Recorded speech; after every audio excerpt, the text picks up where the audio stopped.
There we go. Hey, YouTube fam, how's it going? Got another stream for you today. It's the final stream, hopefully. Probably will make it the final stream. It should be the final stream of Phoenix Wright, Ace Attorney, Justice for All. We're about halfway, or maybe slightly over halfway, the last episode. And yeah, we're going to finish up and see how this thing involving an assassin and two actors having beef with each other ends. It's like Vin Diesel and The Rock, except with more bloodshed. I don't know. That's the first thing I thought of.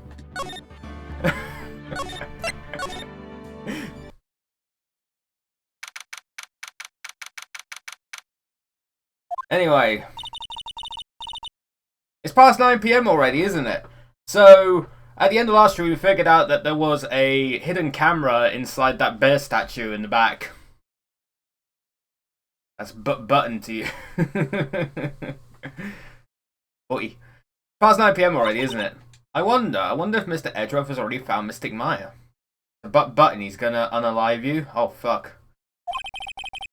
These things take time, I'd say probably not. I can't believe I'm gonna be unalive during this stream.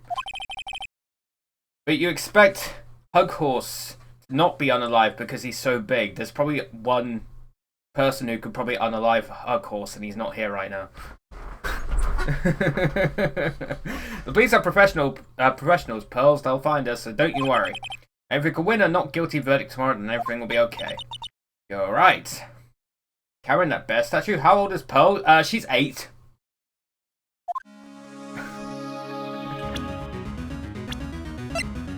Eight years old.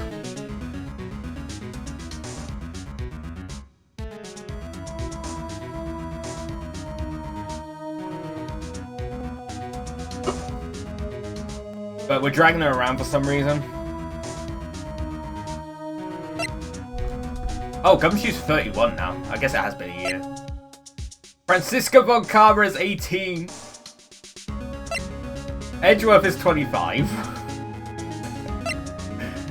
Oh yeah, Will Powers was here. He's only 24. He looks so older, so much older than 24. And she looks older than 23. What are these ages, my dude? Only 21. They're both 21. I can understand On Guard being 21, but he's the same age, but he looks like 20 years older. He's kind of dead, but you know. Why are these ages? What would Capcom smoking? I don't get it, chap. I don't get it.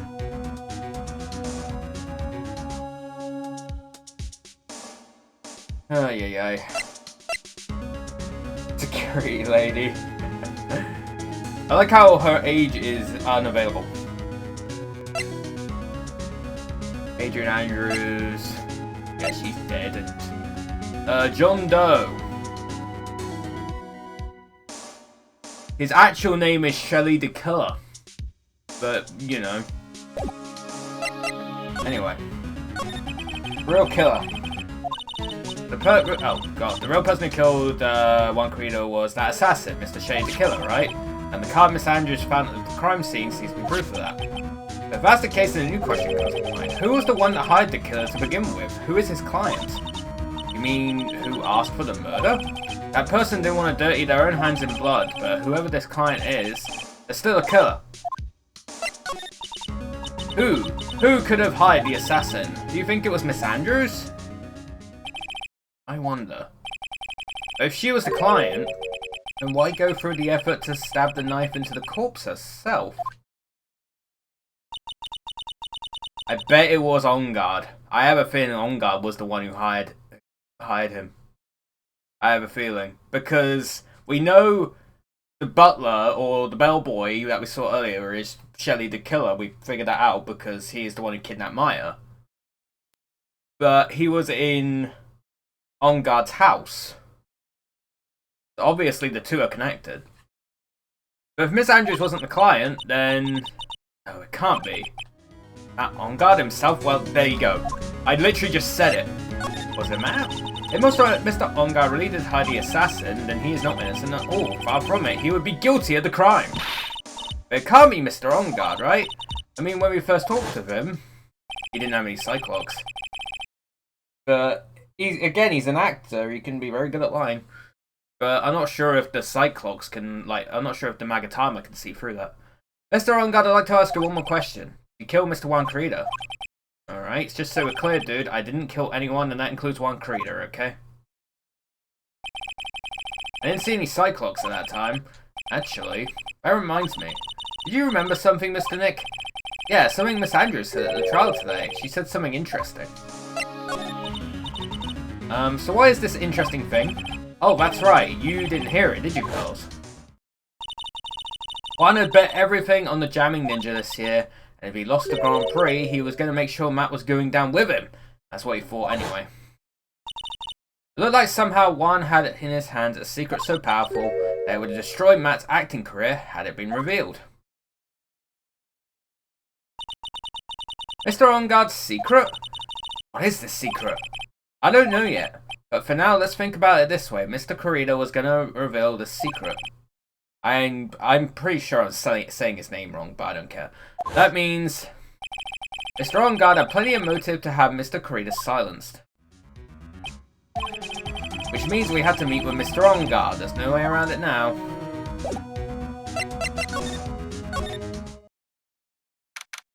Is Lotta still here?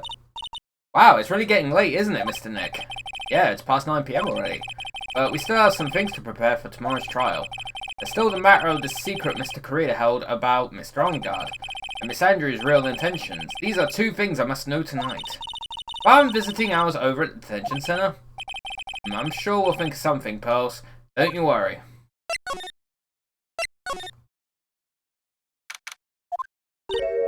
Oh, she's back. She's in a fucking weird spacesuit. Hey, wait! What is it, whippersnapper? All I know is nothing that has anything to do with you is ever good. Like just now, I was handed this strange device for who knows what reason, and I was told to use it to search the whole hotel. That's the bug sweeper, isn't it? The one Gumshoe made. I don't know, and frankly, I don't care, but the request came from Edgywoo, so... Edgeworth? And he said... If you feel angry, direct your anger at that unsophisticated lawyer. Thanks, Edgeworth. So I'm gonna feel free to direct all my anger towards you. Gee, thanks a bundle, Edgeworth. What a pal you are. This is absolutely top secret, so you had better keep it to yourselves. I heard they found a spy camera hidden in one of the presents. Very interesting.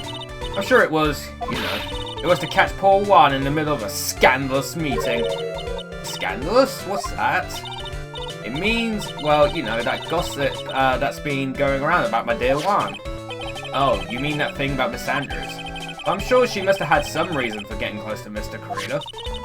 I'll let you in on another secret, young'un. I know who planted that spy camera. It was that obnoxious, puffy-haired photographer girl, the nervous people. Spying on people by herself, as if I wouldn't want to see it for myself, too. Wow, the alien actually admitted her true intentions for a change. I don't know what you're thinking exactly, but I can bet that is nothing good. I didn't say anything. So you want to know about Juan and that manager, right? Actually, as I hear it, there was something of a refreshing pair, those two. Of course, can be taken down by the Tokyo's of pair. God. That'd be a funny art to do, actually.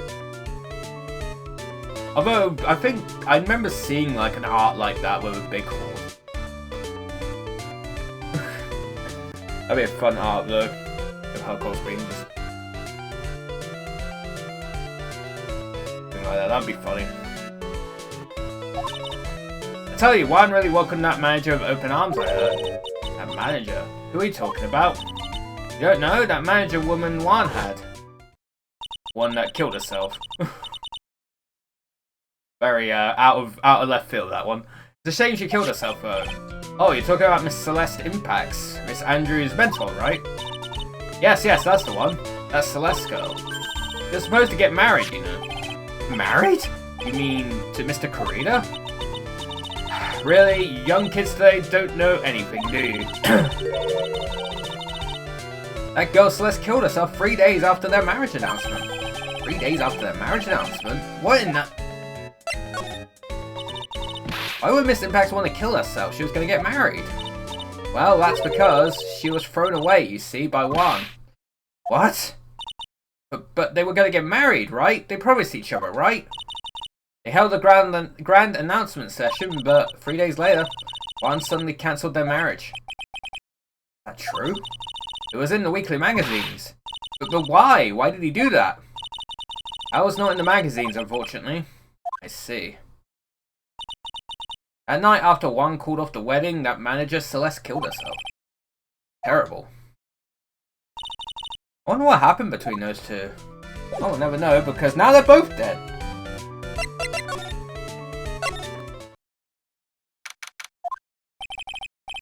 On that night, there must have been at least a few hundred people here. I guess the police have done with their questioning and investigating. It looks like things here in the lobby have finally calmed down. No more running in the lobby, chap. Doesn't look like Mr. Scruffy Detective is here. Well, he's out there with that camera asking around at all the electronics stores. Then I'll make some salad for him for dinner. Looks like Pearls really appreciates what Gumshoe is doing for us. Mr. Nick? Yes? Where is the lettuce? I don't think I've ever bought lettuce before. Oh, I guess I had to give up on making a salad then. Guess the lack of lettuce is kind of a problem. Banger. Bum, bum, bum. It feels sort of tense in here, doesn't it, Mr. Nick? Yeah, it does. Wonder if something happened. You're Mr. Ongar's lawyer, right? Ah, yes, sir. Well, we finally found just the person we've been looking for. A real decisive witness. Decisive witness? You mean for the Ongar case? We're taking the witness's statement right now. Gotta hand it to Mr. Edgeworth. What's Edgeworth up to now? Who is this witness? I think you know this person quite well, Mr. Lawyer. Mr. Nick? Between the kidnapper's demand and now this, I can't see any way to win here. Oh yeah, Mr. Edgeworth wanted me to tell you something. Did? Even though visiting hours are long over at the detention centre, he wanted me to grant you special permission, so there you go. What? I've already called them so they know. Go on, go talk to your heart's content. Thank you very much. Such good news, Mr. Nick. Go talk to your heart's content. Sounds like the police are pretty sure they have tomorrow's trial in the bag.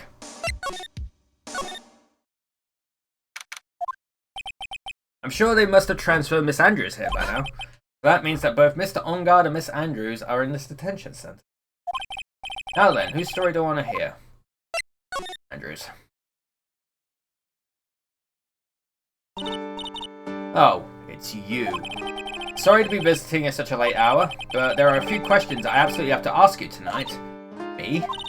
I thought your client was Matt. I'm sure Miss Andrews knows something.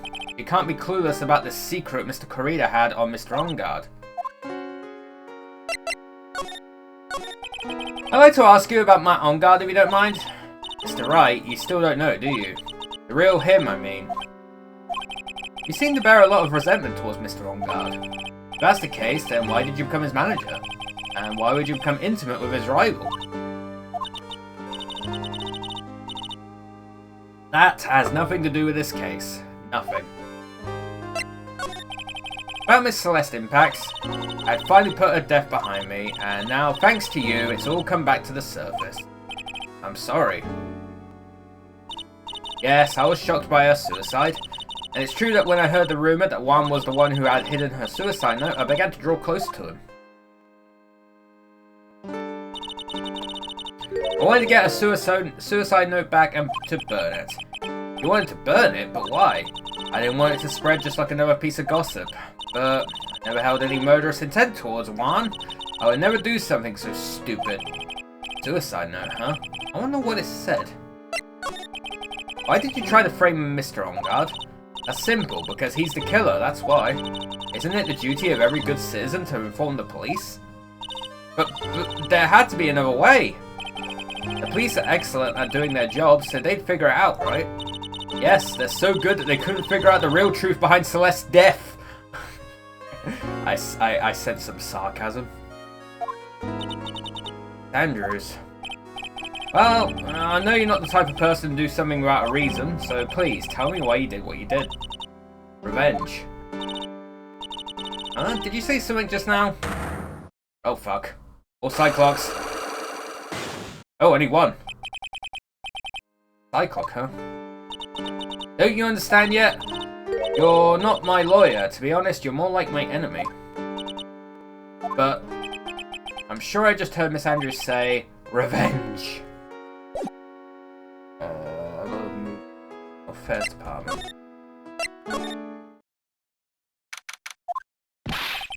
Oh, Mr. Wright, please, you had to help me. Uh-oh. Oh. Mr. Powers! What happened? Why are you here? You see, I got roped into this somehow. What? And now I'm going to testify at tomorrow's trial. Decisive witness is Mr. Powers? I was talking with a detective until a little while ago, and I was on my way home when all of a sudden, you there, you're under arrest, and I was brought back here. Oh. They said my face and whole self in general looks suspicious or something.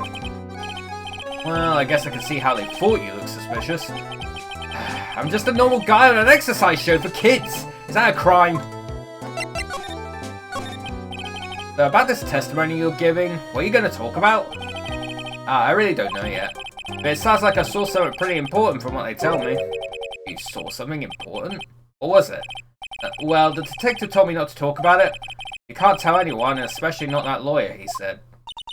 Who do you think is that lawyer the detective was talking about? I'm going to take a wild guess and say it's me. Yeah, you got it. Mr. Nick! Mystic Maya and myself are your only two allies in this whole world, but this is alright. Ouch. I don't really have a lot of friends, do I? Mood. This is going to do a lot of damage to Matt, you know, because he's got that refreshing like a spring breeze image going. What is he really like? Well, let's see. Matt's always been kind of a player with women. He would never really turn a pretty face away, if you know what I mean. He'd always say, it's just a game to justify himself. What? How horrible, that's unforgivable. Ow, sorry, didn't mean to offend you. But you know, he said once that there's only one person in the world who won't swoon over me. One person who wouldn't swoon over him? His manager, you know? It's like Adrian Andrews. Why is Mr. Powers suddenly looking kind of energetic? You see, I'm actually a sucker for gossip. I mean, celebrities in their world have this dazzling sort of image, right? Dazzling sort of image, but aren't you a part of that dazzle, Mr. Powers? No, I'm more of a hairy, sweaty, smelly, brutish kind of guy, you see. Me. Especially the smelly part.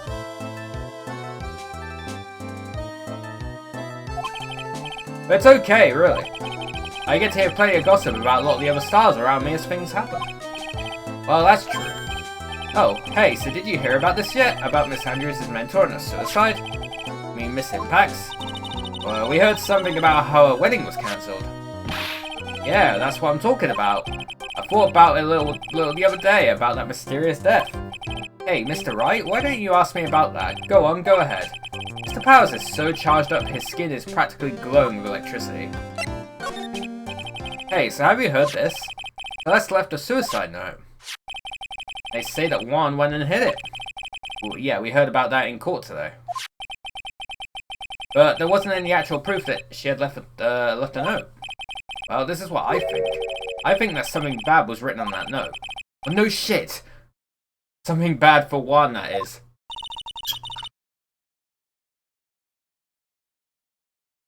Something bad for Mr. Karina?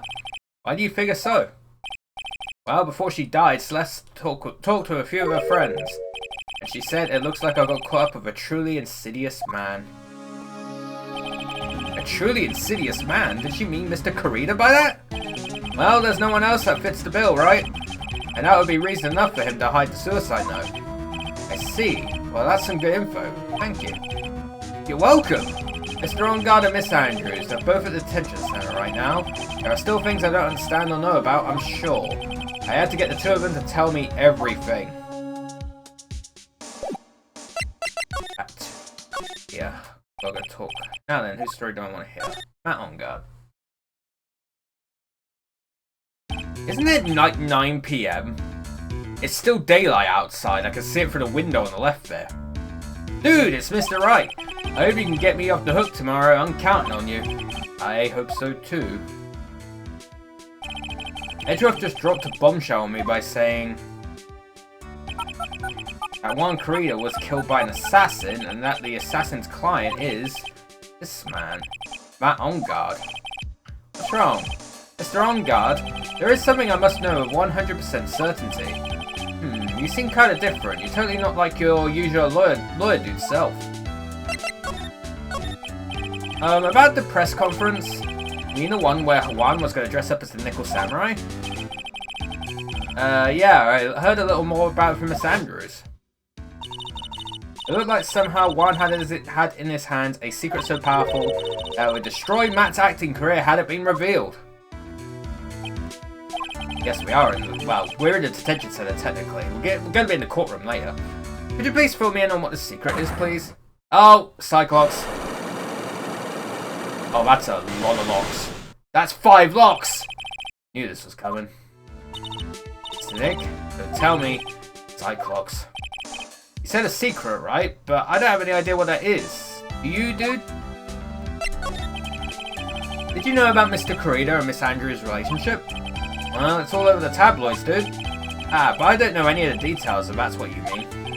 Look, how many times do I have to tell you? I don't care what Juan did with his life. Miss Andrews, she had a purpose in mind when she started seeing Mr. Corrida. Her mentor was Mr. Corrida's manager, and Miss Andrews was going to get Miss Celeste Impact's suicide note from him. Is that jog any memories? The dude with the fucking cell phone. Dude, I suddenly just got totally hungry. You up for a pizza? My treat. Mr. Nick, what's a pizza? Is it a kind of pea like green peas? Let's go eat one later, okay? I got cut off by the pizza dude at the shop. That's too bad. Well, how about we get our minds off of this topic and talk about something else, okay? Mr. Ongard, are you connected to Miss Impact's suicide in some way?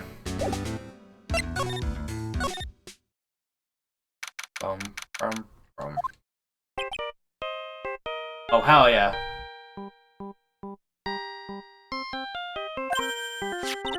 Mr. Nick, your phone!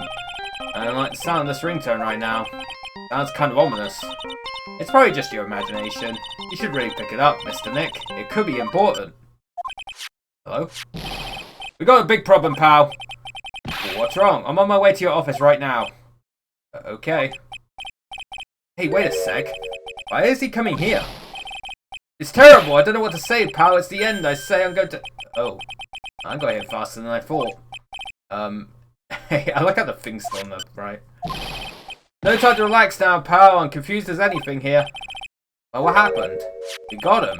We know who bought that spy camera. Eh? This quickly? And this bear's what gave him away, pal.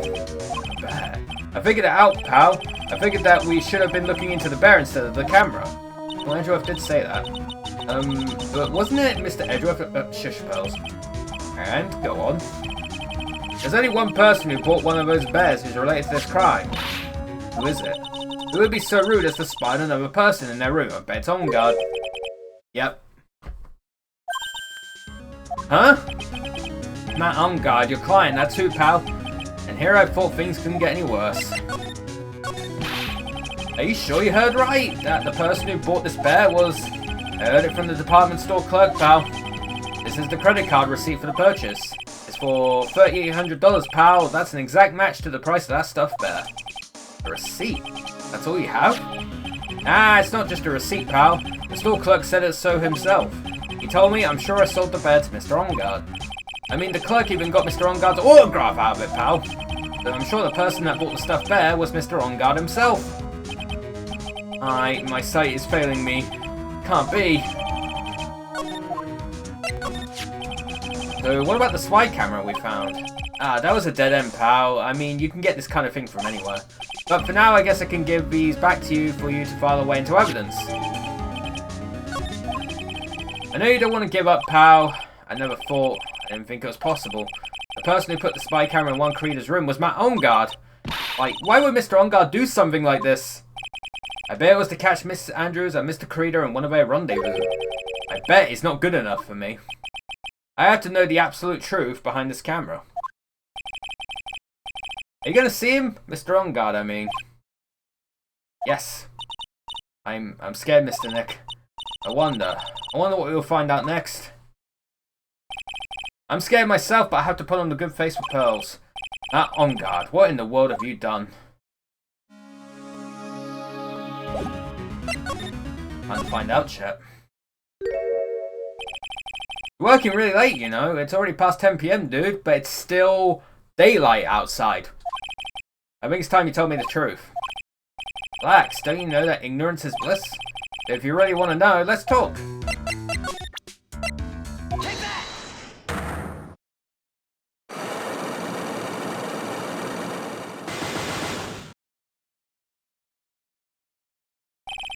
That's a secret. Now, let's hear what this secret of yours is. What if Mr. Kurita had been successful in his plan? What would he have disclosed? I told you before, dude, I don't know. I don't know anything about one, okay? Look, Mr. Wright, I can keep on saying it until I'm blue in the face, but I totally didn't pay Juan any attention the whole time that night. I mean, come on, I was in the middle of a nap. Don't lie to me. Huh? I know you paid close attention to Mr. Kurita, especially on that night. Take that!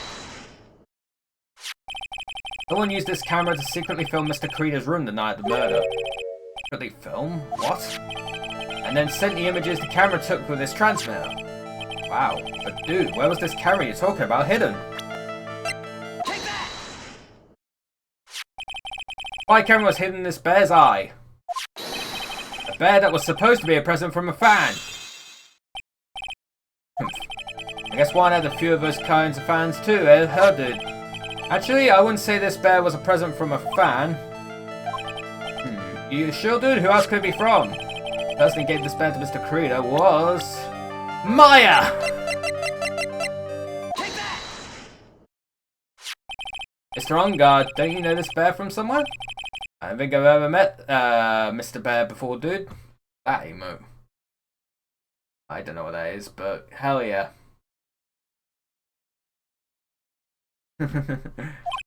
But he says he knows you. How could you forget such a great friend? How else did the bear tell you? He says that the one who put the camera in his eye was you, Mr. On Guard. If I didn't know how you work in court, I think I was in some serious trouble. Come on, this is all a joke, right, dude? You're just pulling my leg. Looks like you're not ready to give up your secret yet. Well, do you have any proof you want to show me first? Credit card receipt. Take that!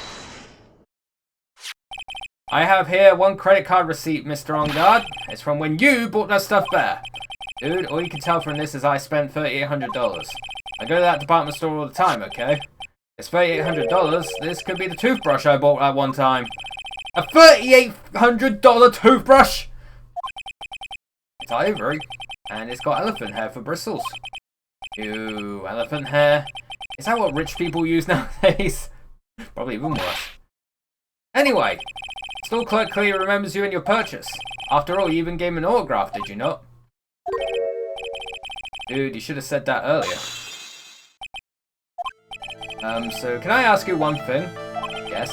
You're my lawyer, right, dude? So if you are, then why are you looking into stuff like that? Because if I don't know the truth, I can't help you.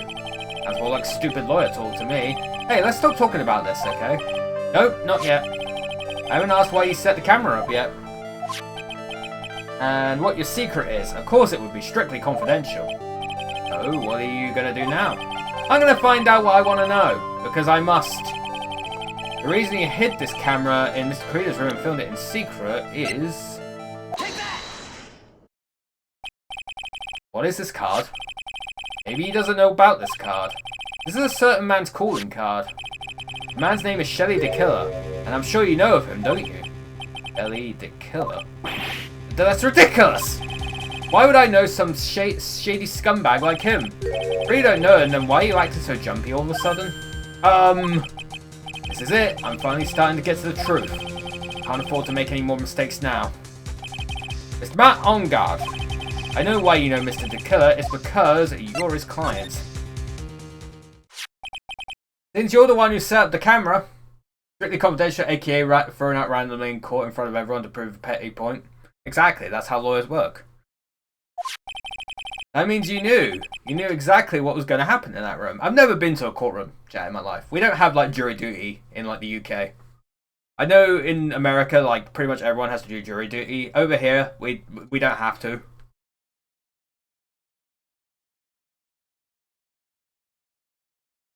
I never been to, like, a courtroom or anything. I think we do. I don't think it's mandatory. And if that's the case, I don't think it's mandatory.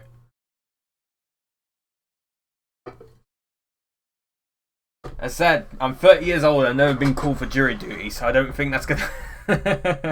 In before I get like a letter tomorrow that summons me. That'd be funny. That means you knew exactly what's gonna happen in that room. So how? How would you know something like that? Because you're his client. That's why. You hired Shelley the killer to assassinate Mr. Juan Corrida. The real mastermind behind this whole murder is... you, Maton Guard! And here I was, trying to be a good boy for you, dude.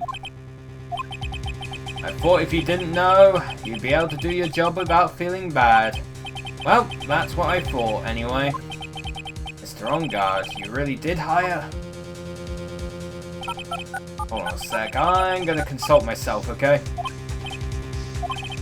Consult myself? Well, I guess it's probably about time anyway. About time for what? I think it's time for you to meet him now, Mr. Lawyer, dude. Please don't tell me... Ah! How do you do, Mr. Lawyer? I'm Matt On Guard. He's got a split personality! Yeah! Yay!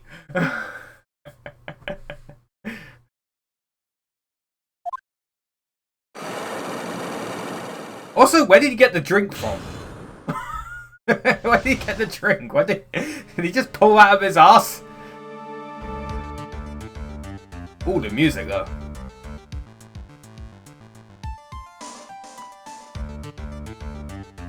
Banger.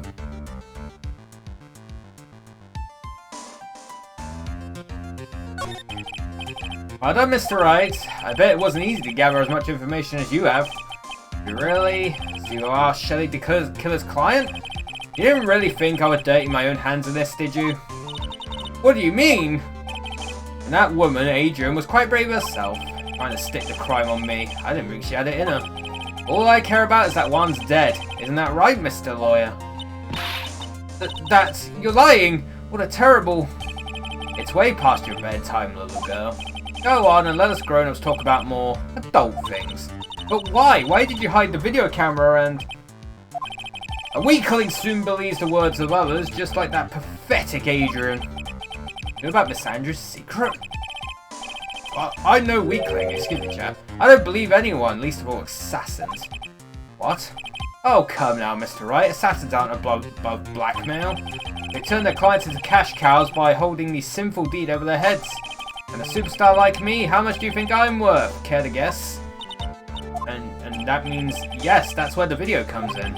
It's got his face and the crime scene recorded on it, preserved for all time. With that, I can keep him at bay and even blackmail him if I want. That's right, that video is my insurance. Isn't that what they call it, Mr. Wright? How would you do something so wrong? Because I'm a grown-up and I can. Good enough an answer for you, little girl? Why? Why would you kill Mr. Corrida? Because he was about to sling so much dung onto my beautiful public image. Scandals are a little annoying, aren't they? This is all because of that press conference, isn't it? If Mr. Corrida had been able to give it, then Mr. On Guard's secret would have... Ah, well, that's what we call taking advantage of the situation, you know? I had no interest in doing it, really, but bit by bit it crept up on me. And then the situation just presented itself perfectly. How beautiful, I thought. And that's how Mr. Corrida ended up dead. You know, let me tell you something. I'm not like Adrian. I don't depend on anyone. People are simply things to be used and thrown away. On a sweet, innocent face and people will swallow anything you feed them. Adrian fell for it. The assassin too. Oh, and how can I forget? Even you fell for it, Mr. Lawyer. Everyone all working their butts off for me, Matt On Guard. Aw, did that leave you speechless? What a shame. What's wrong, Mr. Lawyer? You've grown awfully quiet. How could I have been so deceived by you all this time? When we first met, I asked if you had killed Juan Corrida, and you answered very clearly that you hadn't killed anyone. Hey now, I never told you any lies. The person who did the killing was that the killer guy, right? All I'm guilty of is taking a catnap in my room. You killed Mr. Corrida! Ha ha ha, I dare you to say that in court tomorrow. But too bad, you can't. You're my lawyer after all, aren't you? You could always drop my case and refuse to represent me. How does that sound? But you can't, can you? That would be the one thing you absolutely can't do. Maya. You wouldn't want to test the killer. He's a man of his word, or so I hear. You could end up getting a certain friend of yours rubbed out if you lose. You scoundrel! If I were you, Mr. Wright, Esquire, I think I would give it my all tomorrow. Remember, everyone likes a happy win-win resolution. I'll get you for this. That's such a cliche phrase. Juan said something just like that, if memory serves. Of course, well, we all know how well things turned out for him, don't we? Good night, Mr. Lawyer. Maya, what am I supposed to do? And now you finally found it. Starting line of this case. Edgeworth. I don't care for the horrid atmosphere here. Let's return to the precinct. That was quick. Well, Wright, what are you going to do? We plan on changing your strategy? No! We can't do that. That's right. He's holding Maya hostage. What should I do? That's not something I can answer for you. Mr. Edgeworth. Right, only you can decide where to go from here. 1 year ago, at that time, I didn't truly understand what a prosecutor was. That is why I had to leave the prosecutor's office. I felt that I couldn't stand in a court of law until I knew what a prosecutor really was. And now, Wright, it's your turn. My turn to find out what a defense attorney is really like. My turn? Why is this thing called a lawyer? What can you do as one? You must find the answer, and you must find it on your own. I'm a lawyer. No shit. But to fight for someone who is clearly a killer... Matt on guard, that man is really... It doesn't matter who, every person deserves a proper defense and a fair trial. Isn't that the basis of our judicial system? Defense? But what exactly is that? Is it where a lawyer forcibly and blindly gets an acquittal through shouting and trickery? Ironic that you of all people would say such a thing. Isn't that exactly how you have fought for your clients up until now?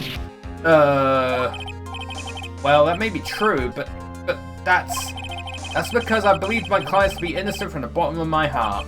But if I were to get on guard and acquittal, that isn't a proper defense at all. I became a lawyer because I thought I could save people who were suffering and in pain.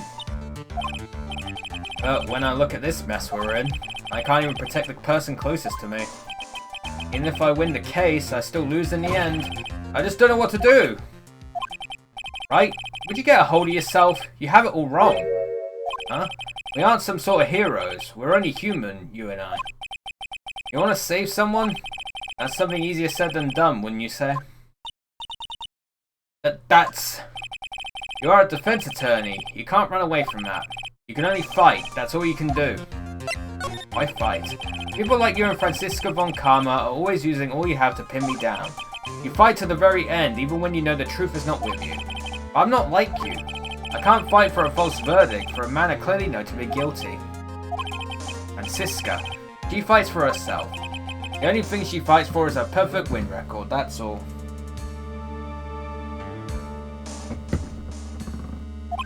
And? Isn't that the same as you?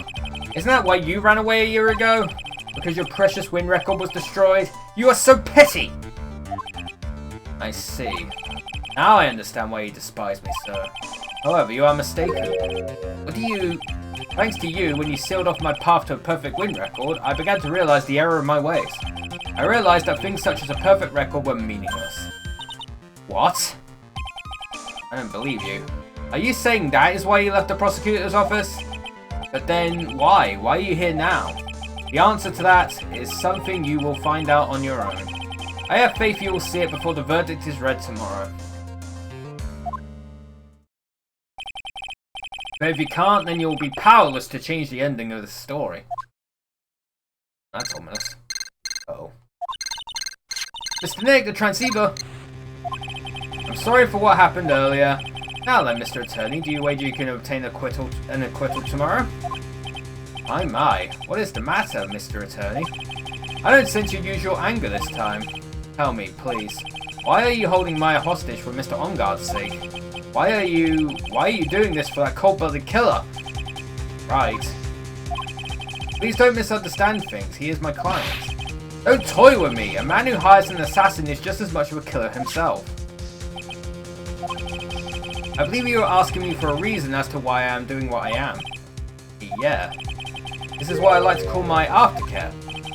What the heck is aftercare? My name carries a certain amount of honor and dignity, Mr. Attorney. I take great care to ensure that no suspicion falls upon my clients for my handiwork. That is what is called client relations, and that is a part of an assassin's duty. An assassin? We were unlucky this time, and my client was arrested as a suspect. As a result, I did what I had to do to enlist your expert help, Mr. Attorney, and to ensure that you would do everything in your power to the very end. Is your name? I believe I told you once before, however.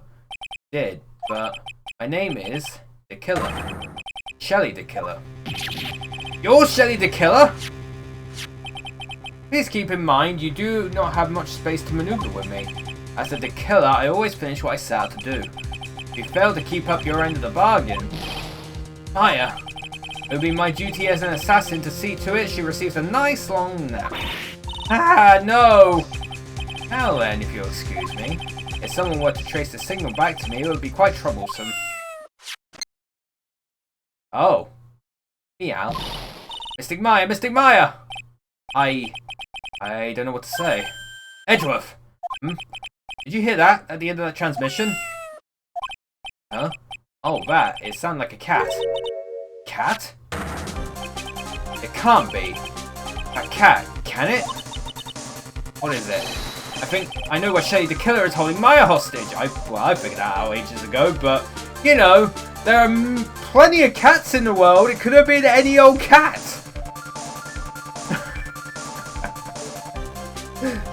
I'm not sure this is the ace in the hole you think it is, Phoenix, but, you know, I'm sure for plot convenience, it probably will be. Edgeworth! Have all police units head for On-Guard Mansion immediately. Alright, you hurry it over as well then. Don't lose hope yet, Pearls. The fight has only just begun. Yeah! I like this music. Bum, bum, bum, ba-dum, ba-dum, bum, bum. And it's gone.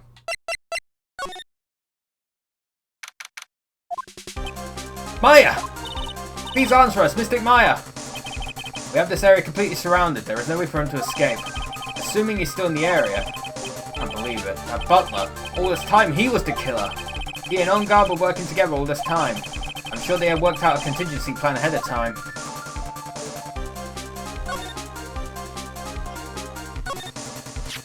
Oh, it's a figurine of a bear, but there are a lot of cuts in it for some reason. Bear? Isn't that more of a thing for Mr. Creeder? Why would something like this be here? Right, look down, there's a little pet door installed here. Ah, I'm sure that's for Shu. Do you think that this came through that little door? This door is locked! Well, I'm pretty used to breaking down doors down by now. Let's go, Edgeworth.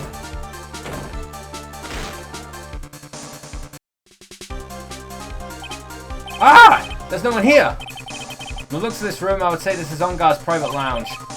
Look at this, right? An antenna for sending and receiving radio signals, and a VCR. Look inside the deck. If there's a tape, it would be an important piece of evidence. If we're lucky, it'll have the moment the crime was committed recorded on it. I'm sorry, but the tape deck is empty. There's no tape to be found. No! But there's no mistake that someone used this to record something. It looks like someone took the tape we're looking for and escaped with it.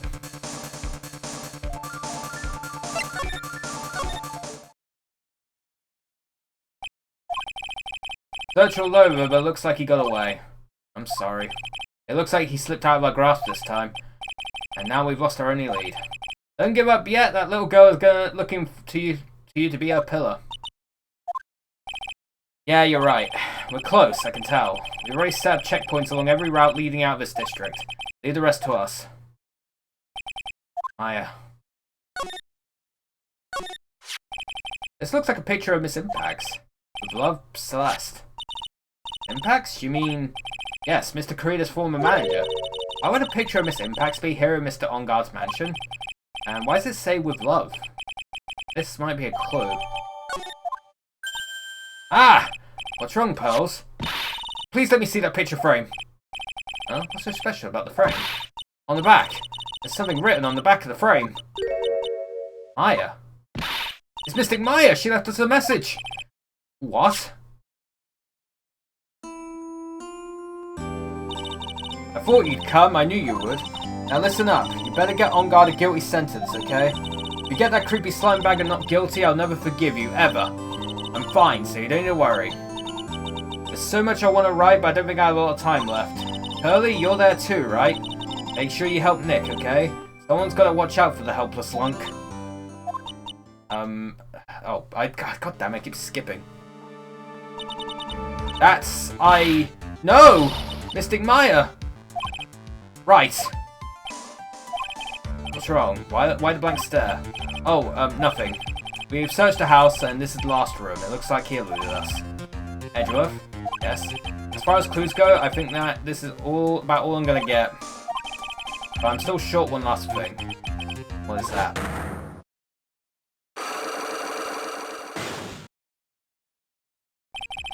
It's Andrew's Cyclock. If I could just find out what secret she's holding, I think I stand a chance in court tomorrow. Blow this case wide open and expose the truth. I think I know what you're thinking. I'll contact the detention center. Thanks, Edgeworth. Well, let's go, Pearls. It's time to open that last lock. Good evening, Mr. Wright. Wrong. You look ill. It's Andrews. I have come to remove your Cyclock. Cyclock? I want to know, and you will tell me. Secret. Fine, go ahead. Try to break me if you can. Take that! Let's do it.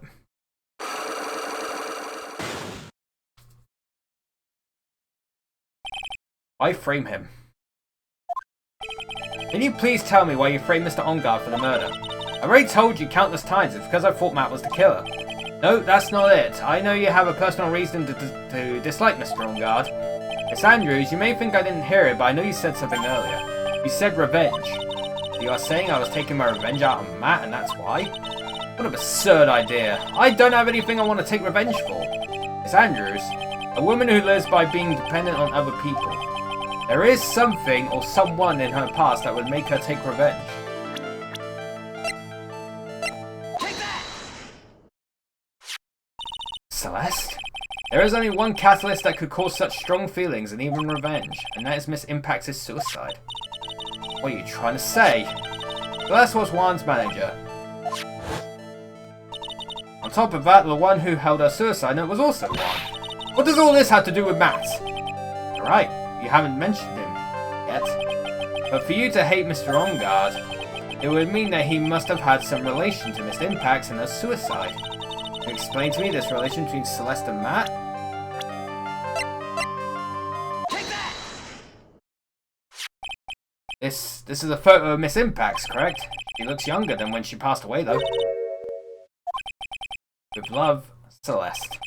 This is Miss Impacts' handwriting, isn't it? Where did you find this? No, that's alright. It was a rhetorical question. Yeah, it is. I found this at Mr. Onguard's mansion. And after all this time, my last remaining secret has been revealed.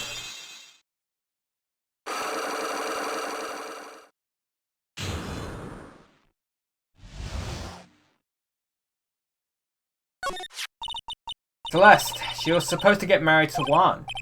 Yes, but I heard that it didn't work out. Because Mr. Karida didn't want to get married to her anymore, right? Yep. Because of Matt. Because of Mr. Onguard? What do you mean? I think I can see where this is going.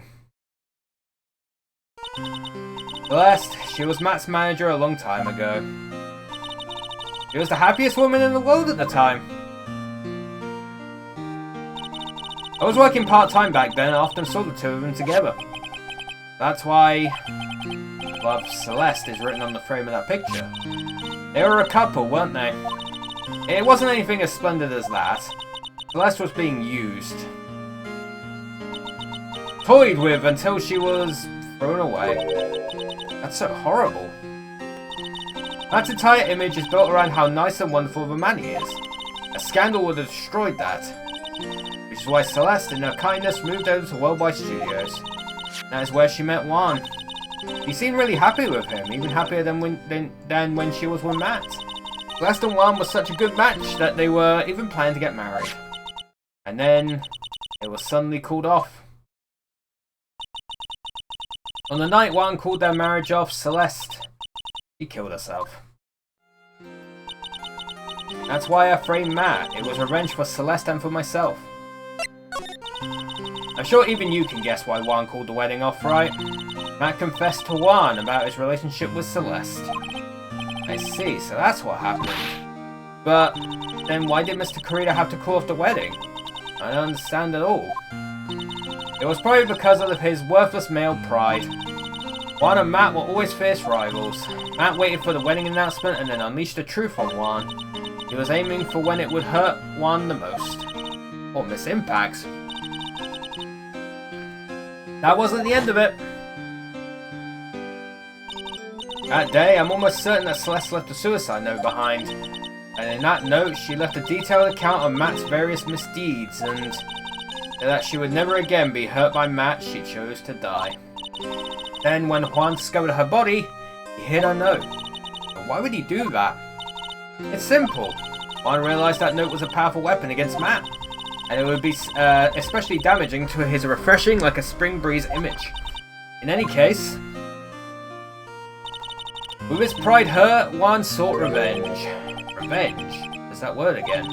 Juan wanted to publicly disclose the contents of that suicide note. That was the press conference. At a time that would cause Matt the most damage, of course. And that was at the press conference after the stage show. I know all about it because I heard it all from Juan. It was so I could find out about all this that I drew close to Juan to begin with. They're quite a pair of hideous monsters, aren't they? Even Celeste's death was something for them to use in their game. That night when I found Juan's body, it was only natural that I thought the murderer was Matt. Those two were always spying on one another after all. As for me, I was frantically searching for Celeste's suicide note. I wanted to destroy it before it ever went public. I was going to burn it, I'd even bought a lighter. But I couldn't find the suicide note, and that's when revenge crossed my mind. Yes, I was going to bring to them my own kind of cruel revenge.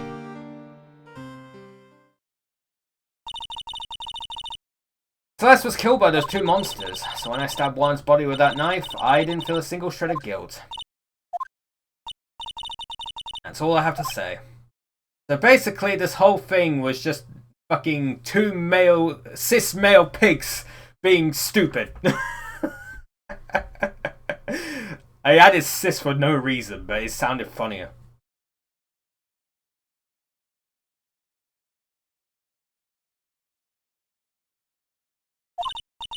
Well, Mr. Wright, even knowing all this, are you still going to help that man? I'm a lawyer. I see. What a foul profession. I mean, true. Thank you very much for your time and for talking with me. It was no big deal. I couldn't sleep anyway. I can't sleep either. Not with my situation, or with what I know now. Oh boy, chap. So I know there's two endings, and I've got to do both endings. We're going to do that in this coming part. Well, there's two parts, but... Oh, the music's back!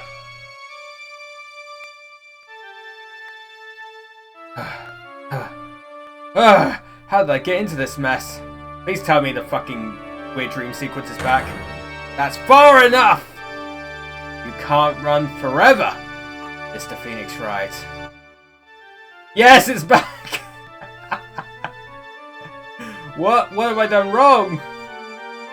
I cannot allow you to go on like this.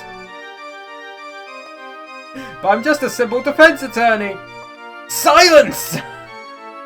You are no longer worthy of your title. This is the first thing we saw in the game, and it's back. It actually has some meaning now. I've had this dream before, someplace some time ago. This day was written into my destiny. Today, I'll stand in court as a lawyer. Prove a killer innocent.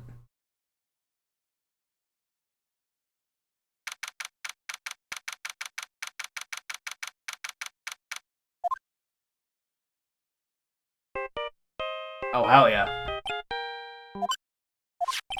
Hello, this is Phoenix Wright. You don't look so well, dude. You're gonna prove me not guilty today, right?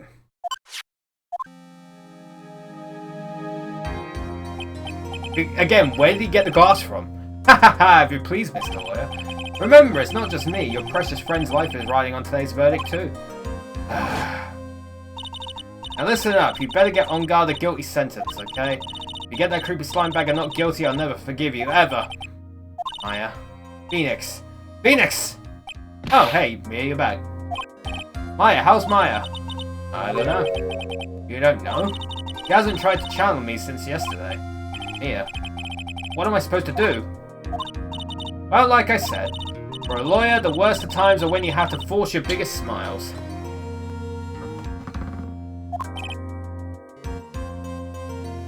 But you can't give up, there's still some hope left.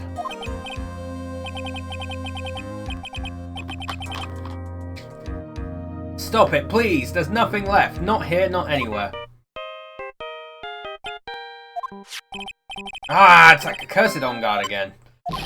Will you leave me alone? Look, don't call me anymore, I mean it. Oh, really mean, pal. Ah, Gumshoe! I'm really sorry. Where are you? They let me join the investigation team and we're chasing after the killer, pal. Then you have some sort of lead? Sorry, but right now we've got 0 leads on the guy.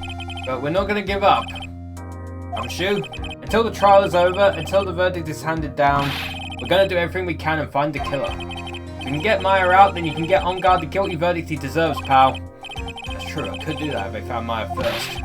You got that? So you have to do whatever you can to make the trial last longer. Have to make the trial last longer? If you go at Mr. Edgeworth with everything you got, then you two can draw it out. Oh, now I get it. I believe in you, pal. You and Mr. Edgeworth can do it. So, believe in us, we're gonna get it all we got, just like you. Got it. Thanks, Gumshoe. Hey, Phoenix, you understand now, don't you? You have something money will never be able to buy. Friendship. Hell yeah. Friendship is fucking magic and shit. The strongest weapon in the world and you have it in abundance. Yeah. Looks like we're coming to the end. I have to make the trial last as long as I can. Gumshoe will come through, I know it. That's the thing, like, Phoenix is definitely in a depressed state. He definitely has depression because he doesn't see the friends he has in front of him. He just doesn't see. He doesn't see all the good things he has around him. Phoenix is me. Phoenix is me. We're just both a bunch of depressed sods.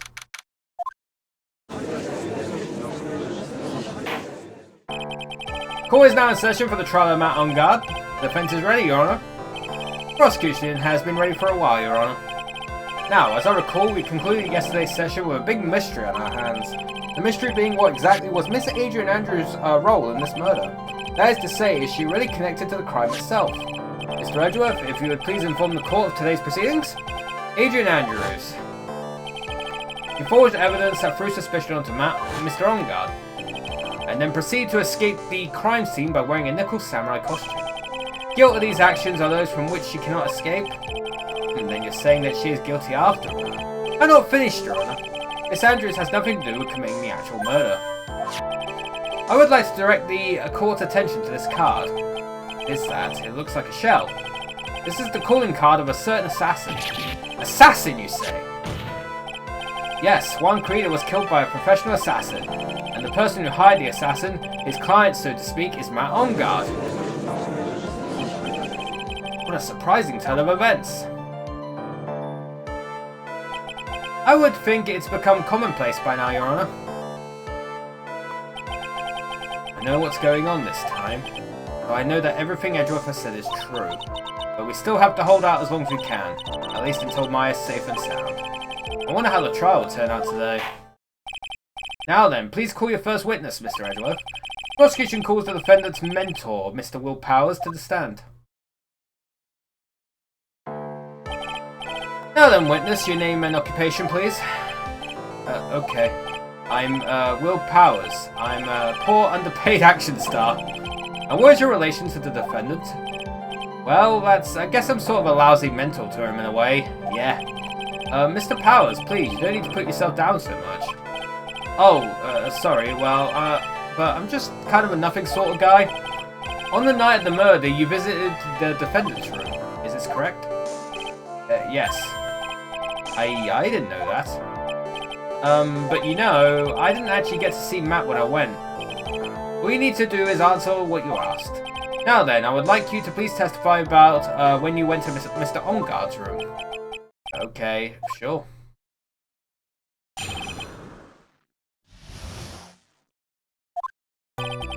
After the awards ceremony, I went by myself to Matt's room. Matt was standing there in front of his room, still in his nickel samurai costume. He was talking with someone. At first I thought it was the bellboy. I watched the two of them for a while, but then I gave up and went back. I had guests with me that night, and I couldn't make them wait for me. We were the guests. Nothing sounds out of I can't talk. Nothing sounds out of place in Mr. Powers' testimony, and talking with the bellboy is no big deal. If one assumes that the person Mr. Onguard was speaking with was an ordinary bellboy, what are you implying? Well, Mr. Wright, let's have your cross-examination, shall we? Looks like we're in another sticky situation. Huh? A trap. Can't you smell it, Phoenix? But for us to find out more, we're just gonna have to charge in head first, right?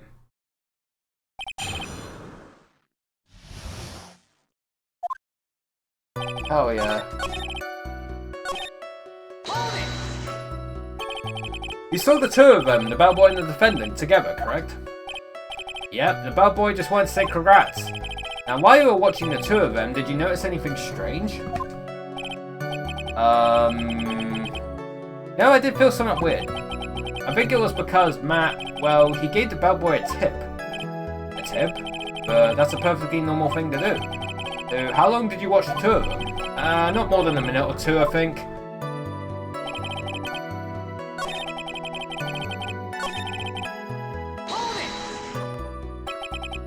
At first? What do you mean by that?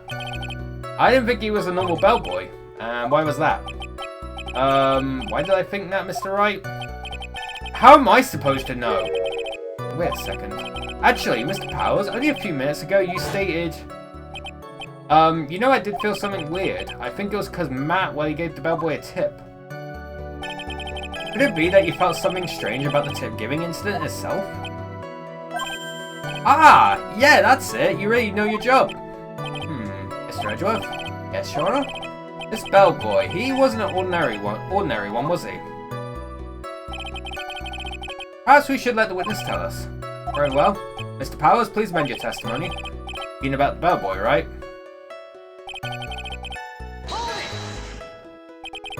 So he gave the bellboy a tip. What's so strange about that? Ah, well, you see, Matt's not a poor penny pincher like me. I was trying to figure out how much it was because the tip really shocked me. How much it was? But that's when something even more surprising happened. The bellboy was putting the tip he got in his pocket, and that's when I got my first good look at the guy's face. I was really shocked. I'm afraid I don't follow at all.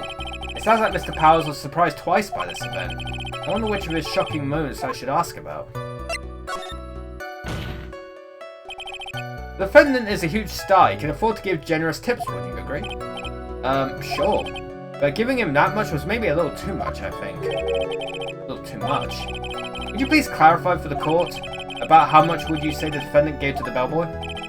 Honestly, I don't know. I can't even begin to guess. Why is that?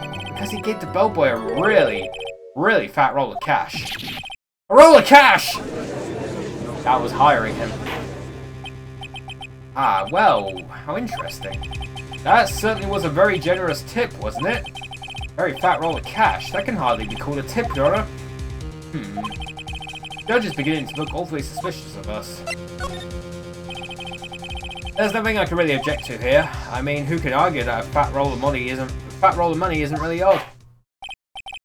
So supposing that roll of cash was not a tip, then what was it?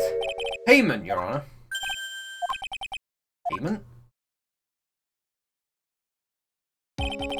Isn't it obvious? For the murder of Mr. Juan Carida. Then the bellboy the witness saw? Yes, he was the assassin. Hold your horses now, Mr. Edgeworth. You don't have any proof of this, do you? Have I ever been unprepared to support my claims, Your Honor? I have here the card Shelley the Killer left at the scene of the crime. Shelley the Killer? He is the person the police's special investigations team has been chasing for ages. And now everyone knows. I am certain that the person the witness saw was this very assassin, Shelley the Killer. Really? What's wrong, Mr. Powers? No, nothing. Something just clicked in my head and I think I just figured something out. Oh? Actually, I saw that bellboy again later on that night. What? Mr. Powers, please testify. Tell us what you saw. Yes, sir, right away.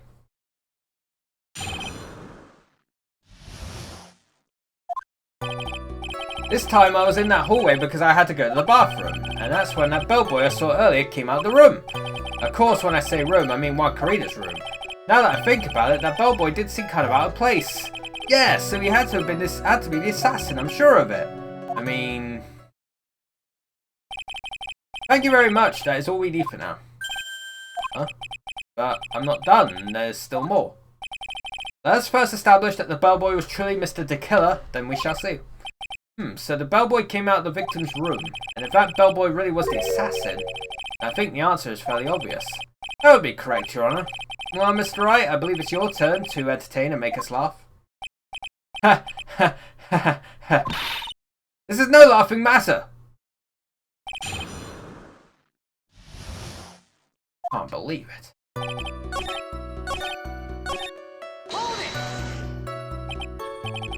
So what exactly was so out of place about him? Right. Why the insipid grin? Maybe because I have no idea what damaging thing he's gonna say next? Well, the bellboy was empty-handed. Empty-handed? That bellboy was one of those room service people, right? But he wasn't pushing a car and he wasn't holding a tray either. You'd call that a little strange too, wouldn't you? I agree that it is a bit strange, Mr. Powers. But is it really that unusual for a bellboy to be empty-handed? What should I do? Should I let Mr. Powers' testimony slide or try to pull a fast one? There is nothing strange or unusual about an empty-handed bellboy. But there really is. There really isn't. If you two are done being school children, bellboys are for room service. There is no reason for them to be empty-handed ever. Your Honor, I ask that the witness's previous statement be supplanted with this new one. Edgeworth. Are you going to do whatever you can to make the bellboys look suspicious? I see. Very well. This court recognizes and grants the prosecution's request. Mr. Powers, if you could amend your testimony, please. Yes, sir.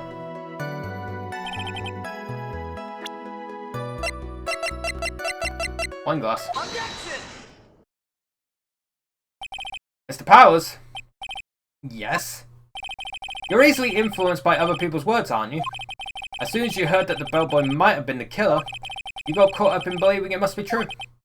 But isn't he really suspicious? He's got all those stitches and... Oh, a baseball has stitches. Are you saying all baseballs are suspicious because they have stitches? Yes, every single one. Well, there's also, I mean, what about him being empty-handed? I would like to ask the court to please take a look here. This is the crime scene. There is a wine glass sitting next to Mr. Carida's body. The liquid inside this glass is tomato juice. And now, if you would look at what is on top of the table in the lower right corner here, anyone could clearly see that is a tray with a bottle of tomato juice on it. I said both forms of tomato within like 5 seconds. The bellboy had just brought this to Mr. Carida's room. He left the tray in the room, which is why he was empty-handed when he left. But that would mean that the bellboy had seen and left the dead body in the room. Ah, but you can prove that Mr. Carida. But can you prove that Mr. Carida was already dead at the time? Mr. Edgeworth. Yes. I blame you for leading me down this road. I'm terribly sorry. What is with him? Why is he laughing? Witness, isn't there one more thing you would like to share with us? Is there? The bellboy was empty-handed, or should I say empty-handed?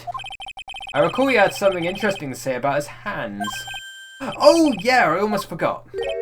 Uh-huh. What? That bellboy, he was wearing gloves. Gloves? Yeah, pitch black, leather ones. All the other bellboys don't wear gloves like that, right? Oh, hell yeah, Ace Attorney? Yeah. Hell yeah. Black leather gloves. Why didn't you mention them earlier? Sorry, it slipped my mind. Ah, boy, does this make the bellboy look really suspicious. Alright, gotta focus. I can't get lax here. What if he had gloves? A lot of bellboys wear gloves. Come on, Mr. Wright, that bellboy was wearing black leather ones. So, a football is made of leather. Are you saying all footballs are suspicious because they are made of leather? The same thing. I love it.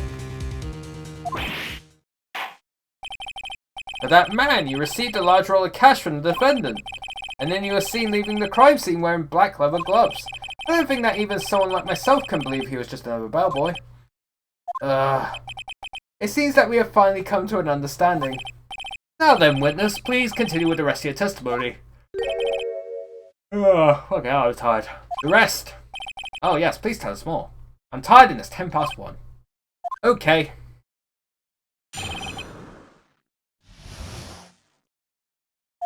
Second meeting.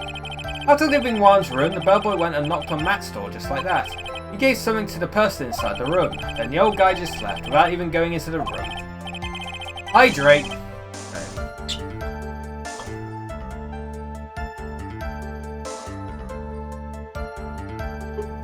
It's good to hydrate. After that, I went to the bathroom and then back to my seat.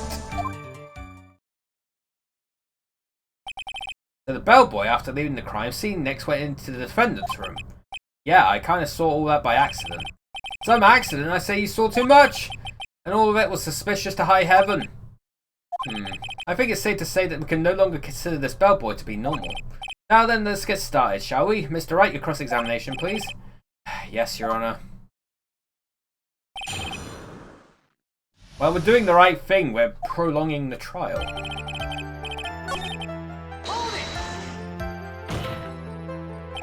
I said hold it! Okay. That's better. What kind of statement is that? Please elaborate and give us a few more details. Oh, okay. I should probably ask him only one question at a time. Ask about this something. You gave something to this person? Yeah, and what was this something? Ha ha ha. If I remember what it was, I wouldn't be calling it a something, would I? This implies that something was removed from the scene of the crime. Are you sure you really can't remember, Mr. Powers? I think it was something kind of small. This is an incredibly crucial piece of information. Please, try to remember what it was. I'll try. In the meantime, let's talk of another point, namely what the bellboy did next. Oh, so after he gave the person inside the room the thing... Oh, press again. I said hold it.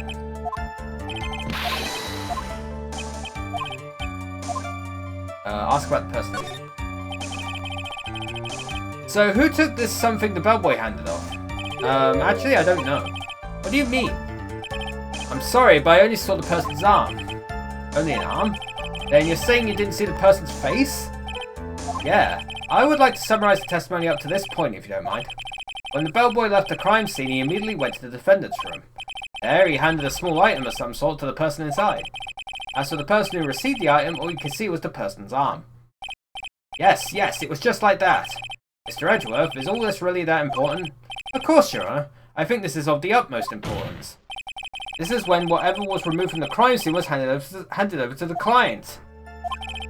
Powers, please, try to remember what it was the bellboy handed off. Well, let's see.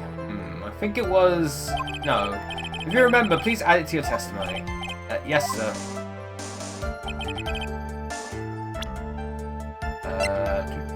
Objection!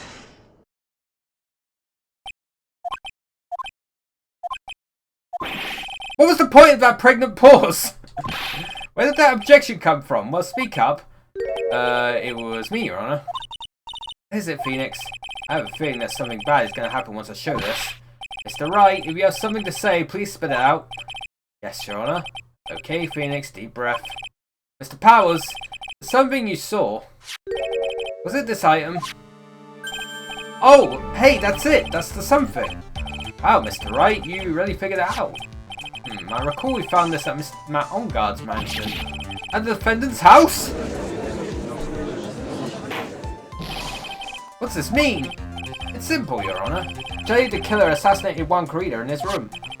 And then he stole this wooden bear from the scene of the crime. And the bear being found at Mr. Onguard's mansion would mean... It goes without saying, Your Honor. Mr. Matt Onguard is the killer's client. Order, order, order! I said order! Mr. Wright, this is the most unfortunate turn of events for you. Yep. Sorry, Mia. No, it's alright. Your judgment was sound. Actually, I figured the bear would come up. If not now, then it would have later on. Even if you hadn't shown it to the court, I'm sure your friend Edgeworth would have. Ah, I almost forgot that he knew about it too. I think it is clear that there is no need for us to continue this trial. I can't let this happen. I have to do something. There has to be something we've overlooked. Your Honor, a minute please. Yes, Mr. Wright? There are still a few points left that we have not fully explored. What are you trying to pull? Oh, well, we can't have that. Alright, Mr. Wright, what questionable point would you like to explore further?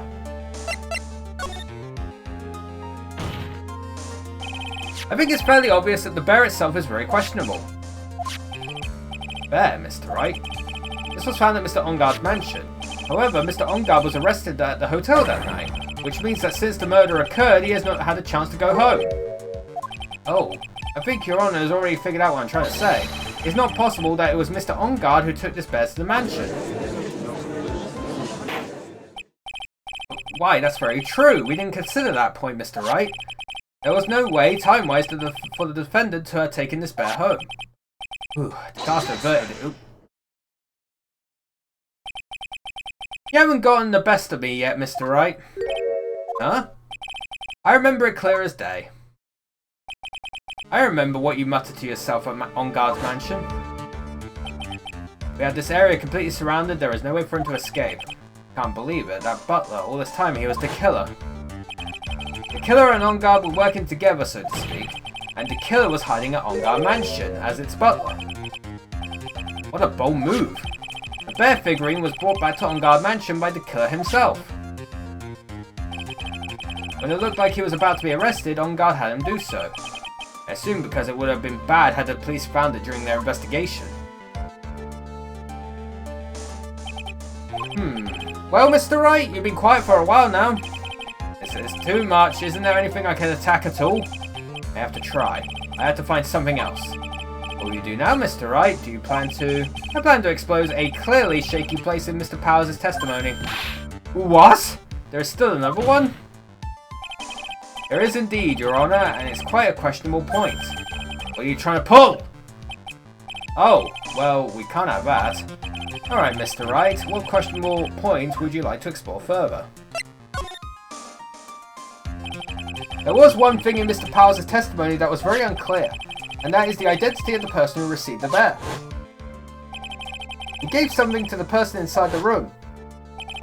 I'm sorry, but I only saw the person's arm. As long as we don't know who it was that took the bear. Oh, hydrate again. We can't be sure of... Ah!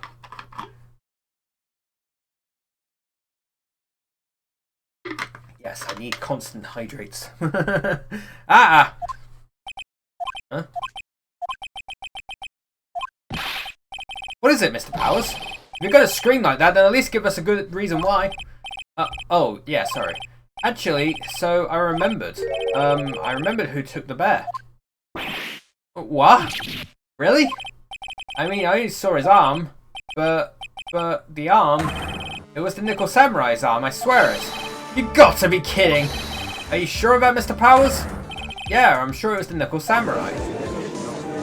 But weren't there two people in costume? Order! Order! It looks like you dug your own grave yet again. How many times is that today? I've lost count. But the person who took in this little bear was the Nickel Samurai. And as we all know, Matt on guard is the Nickel Samurai. But Andrews was also dressed. Thanks to the defense, we made that all the clearer. I think we've heard enough. We now know why this bear figurine was at the defendant's mansion, as well as who it was that received the bear from the assassin in his room. Everything has become very clear. The client who hired the assassin to commit murder was Mr. Matt Onguard. I see no reason for this trial to continue, therefore I will now hand down my verdict. Thank you, Your Honor, for your understanding. You see, Mr. Wright, you could not win against the truth, could you? I knew it would turn out this way. After all, what Edgeworth has stated is the truth. Any last objections, Mr. Wright? Oh, do I? What should I do? Oh, now announce... There is only one way for me to drag this trial out. The only thing I have left is this one dirty trick. Your Honor, right now we have these two reasons to believe my client is the assassin's client. Reason number one, he accepted the bear figurine from the assassin. Reason number two, that very same figurine was found at On-Guard Mansion. However, it's possible this is all the work of a certain other person. What are you saying? What I'm saying is, it's possible a different person is the killer's real client. Real client? Yes. Tusk, is this all you have? Now then, Mr. Wright, let's hear your theory. A game theory! Who do you say is the killer's real client and therefore the real murderer? Take that! Adrian Andrews? Yes, we already know that she tried to frame Matt on guard for the crime. By wearing a spare Nickel Samurai costume. Ah! Then, the Nickel Samurai's arm that I saw, that could have very well been Miss Andrews. What about Mr. On Guard? If you would please recall yesterday's testimony. The defendant was taking a nap during the break period. That's right. Then, finding this figure at Mr. On Guard's mansion, there was a well-laid trap set by Miss Andrews. Mr. Edgeworth, what is your opinion on this? I can't even begin to count the flaws in the defense's logic. Besides which, there is no evidence to support it. However, I can't fully discount its possibility either. What is with this trial? Come on, anyone can tell On Guard did it. I can't believe the defense would go so far as to pin the guilt onto someone else. Yeah, unbelievable. It's not something petty, it's murder of all things. This is to save Maya. Save Maya. Even if the whole world turns against me, this is one fight I can't give up on. Order! Order! Order! All disruptive parties will be forced to leave the courtroom. Your Honor. For the benefit of the defense, I'm willing to play along with this what-if game. This is what-if game, Mr. Edgeworth. The prosecution is prepared to challenge the defense's theory. Mr. Wright, even you must have thought it strange and wondered, why would the criminal want this little wooden bear? Right. The killer did especially bring that bear to On Guard right away. Why do you ask? Is there something special about it? Absolutely. And I'm sure that once the court knows its significance, the true killer's identity will become crystal clear. Your Honor! The prosecution calls upon a witness who will clear all doubts against Miss Andrews. And who would that be? Quite simple, Your Honor. Miss Adrian Andrews herself. I see. Well then, the court will take a short 10-minute recess. The prosecution will prepare its witness in that time. Yes, Your Honor.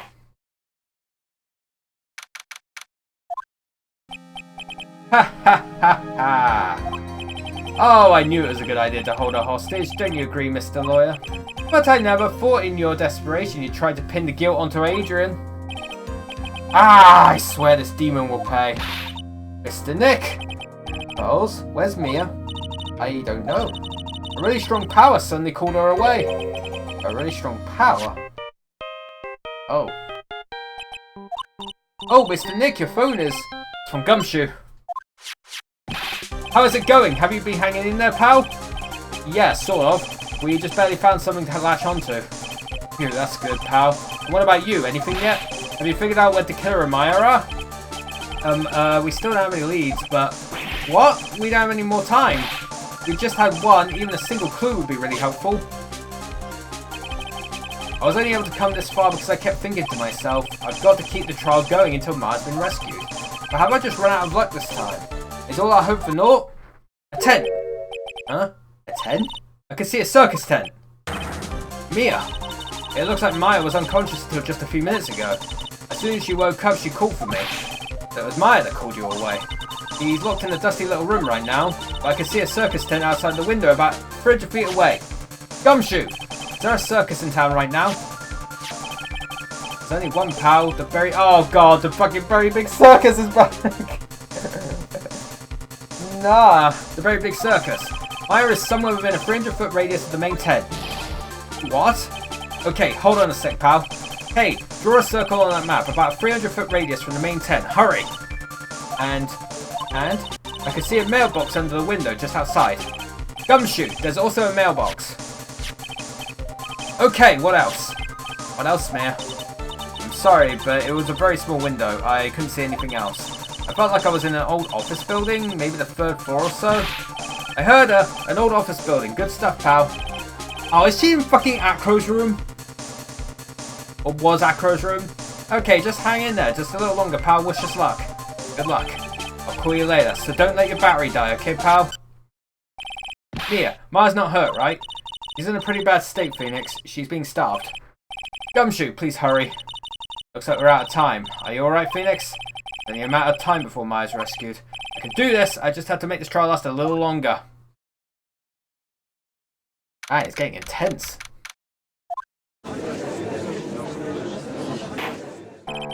Court will now reconvene. The killer, the man who murdered the victim, handed this to his client. From this, one obvious question arises. Why this particular item? I believe the answer to that question will provide us with the name of the real culprit. Now then, the prosecution called the defendant's manager, Adrian Andrews, to the stand. Currently, the witness is accused of tampering and obstruction of justice. However, you have been called to the witness stand today to ascertain who exactly is guilty of murder. I understand. Very good. Now, have you ever seen this bear before, Miss Andrews? Of course I have. You have seen it before? That's right. It's only natural that the witness has. Miss Andrews, could you please enlighten the court to this bear's secrets? Alright. Why? Why does she...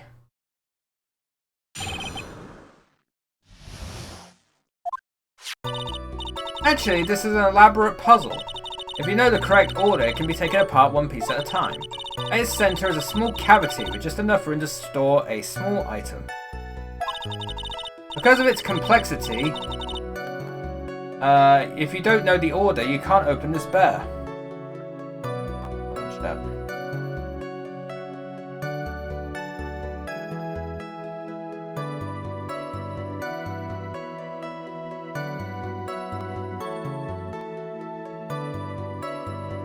Okay. Because of complexity, if you don't know the order, you can't open the bear. You really can't tell that it's a small jewellery box just by looking at it. Oh, it's a jewellery box, huh? So this figurine is a container of sorts, is it? Yes, looks can be deceiving, wouldn't you agree? Yes, this is superb craftsmanship. Oh yes, I nearly forgot. You may begin your cross-examination, Mr. Wright. Looks like there really was something to that bear after all. Press Andrews on all statements. A puzzle? That's right. But it looks like an ordinary figurine. Fair enough. The people who don't know, I'm sure they would never guess that this was a puzzle. What kind of puzzle is this exactly? A jigsaw puzzle. So you can take it apart, and how would one go about doing that? Well, you first turn its tail to the right and then push it in. Oh, yes, I see. After that, the arms and legs are free to move and can be removed. Ooh, this is most interesting. A boy in his new toy. It's like he's 5 all over again.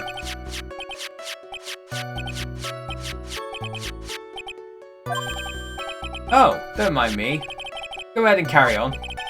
I think he's lost it. So, what do you find after you take the puzzle apart? And how do you know about this? I know because I was the one who bought it. Huh? It was a souvenir from when Fred and I went to Switzerland. And this was a present from you? That's right. It was a puzzle in the shape of a bear, so I thought it'd be perfect for one. So it was a present from Miss Andrews. Witness, let's continue with your testimony. So who exactly knew how to solve this puzzle? Only the two of us, Juan and myself. It was a souvenir from Switzerland, so I doubt there are that many people with this same bear in this country. But this looks like it can be easily broken, especially if someone wanted to get at what's inside. Well, it's a toy, but it can never be the same again once it's been broken.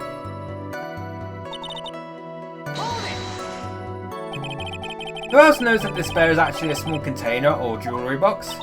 I never told anyone, and as long as Juan never told anyone either, then only the two of us knew. Two of you, huh? Then of course that means Mr. Ongard didn't know, right? I think this is about all I'm going to get for now.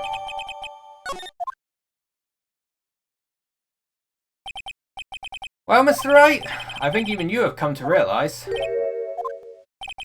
that there is one very important fact we have uncovered, and that is this. This bear is actually a jewellery box. Now that we have agreed to this point, there is only one logical question that can come next, and that is this. What is inside this box? What's inside? That's right. That's what we're going to find out next. Witness. Yes? You are the only one who can open this. Please.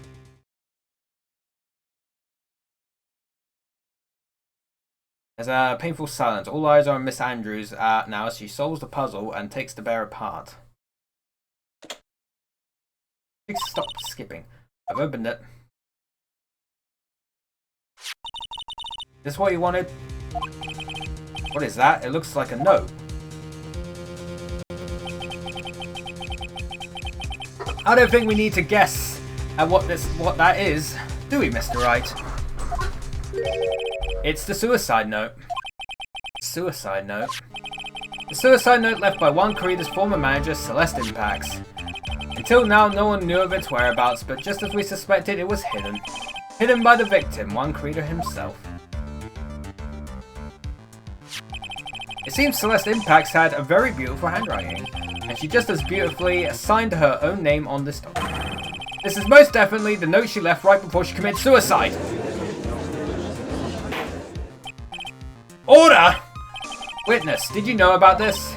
Yes, I did. I heard all about it from Juan. When I discovered his body, I looked for the bear. I wanted to destroy the note before it became public, but I couldn't find it anywhere, because it had already been taken by the killer. Everything is going at Mr. Edgeworth's pace. But now that the suicide note has been found, what's the next logical question? What is written on the note? That's right. At least that's what I would think. Now then, I believe it is only appropriate the contents of this note are be made known. I can't stop you, can I? I went through so much just to get my hands on it. And I was gonna burn it, for her sake. I'm deeply sorry, but I can't allow you to persuade me to stop. Your Honor, if you could please read the contents of the note aloud. Very well. The judge's voice rang loud and clear through the deathly silent courtroom. In her note, Celeste Impax left to us a record of all that had happened to her. About being used and then thrown away by Ongard. About being engaged to Corrida and Ongard's role in destroying that.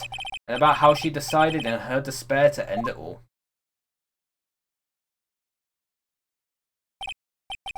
That's all Miss Impax had to say. There is one thing I would like to say here. The prosecution has no interest in slandering Mr. Ongard. Then what? Our intention, Your Honor, is to establish a motive for murder. Isn't that correct, witness? Yes. On the night of the murder, Juan was going to make the contents of the note public. After the post-ceremony show, he was going to hold a press conference. My word. Matt Ongard values above all else his refreshing like a spring breeze image, which is why he had to stop this note from being made public. At any cost!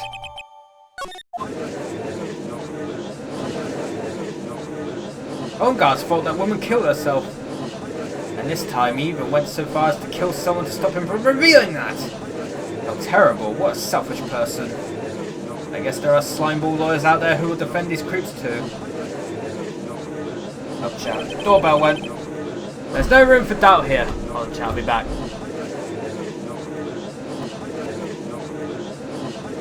Alright.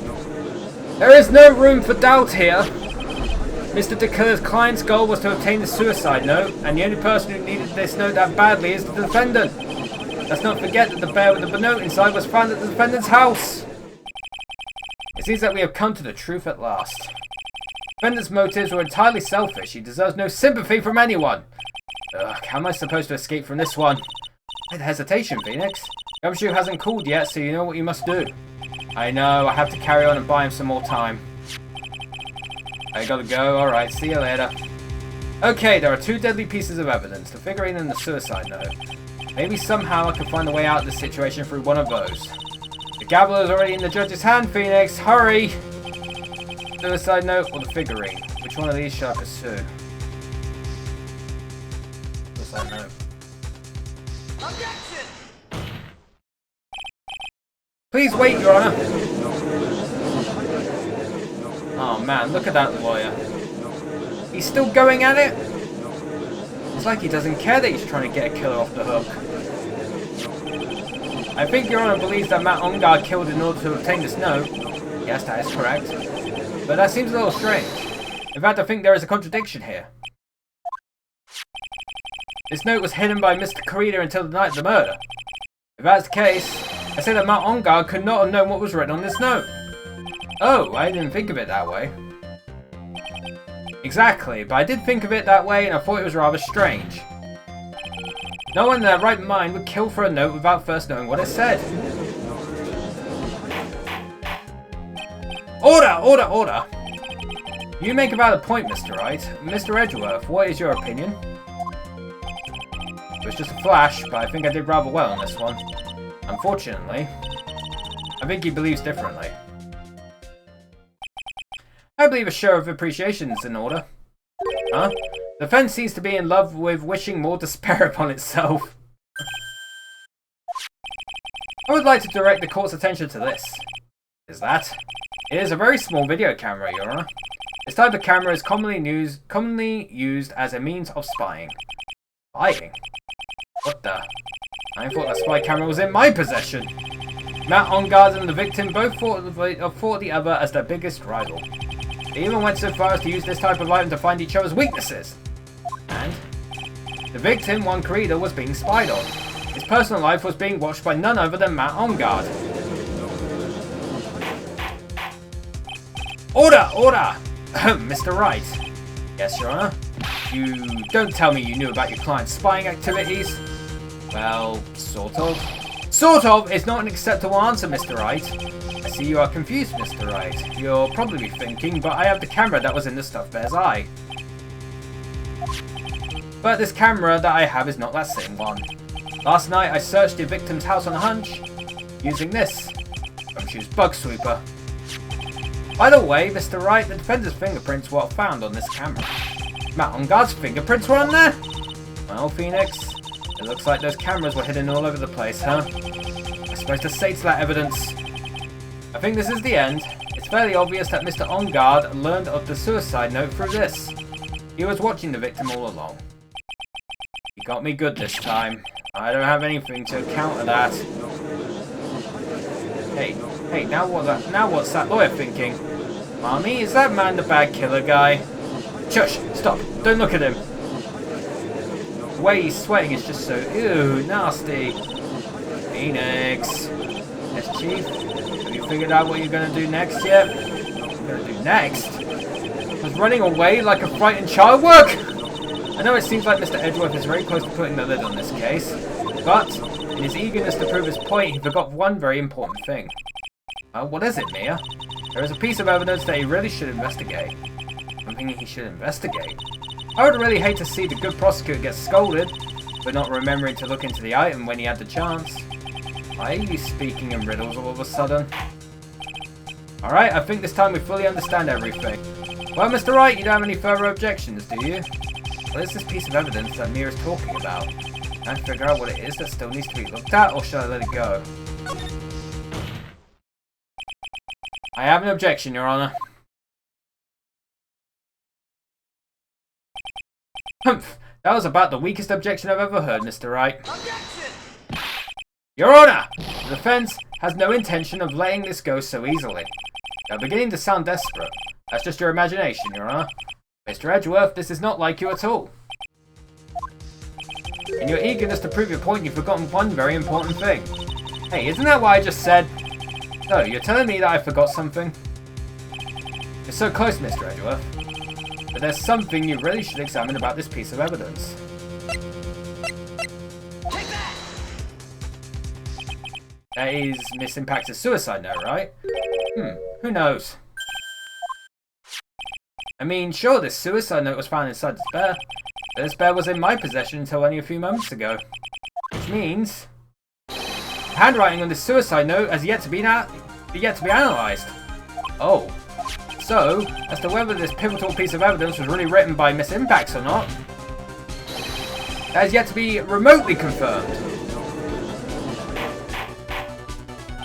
Mr. Wright, you can't seriously be suggesting... Mr. Wright, are you saying the suicide note is a fake?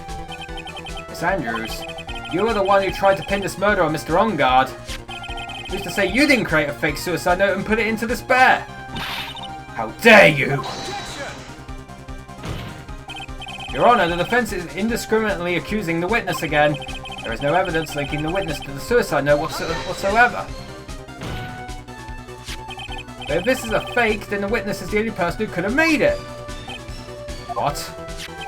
Recall the witness's testimony concerning his figurine. The only person other than the victim who could have solved the puzzle was the witness herself. Ah! Her glasses broke again.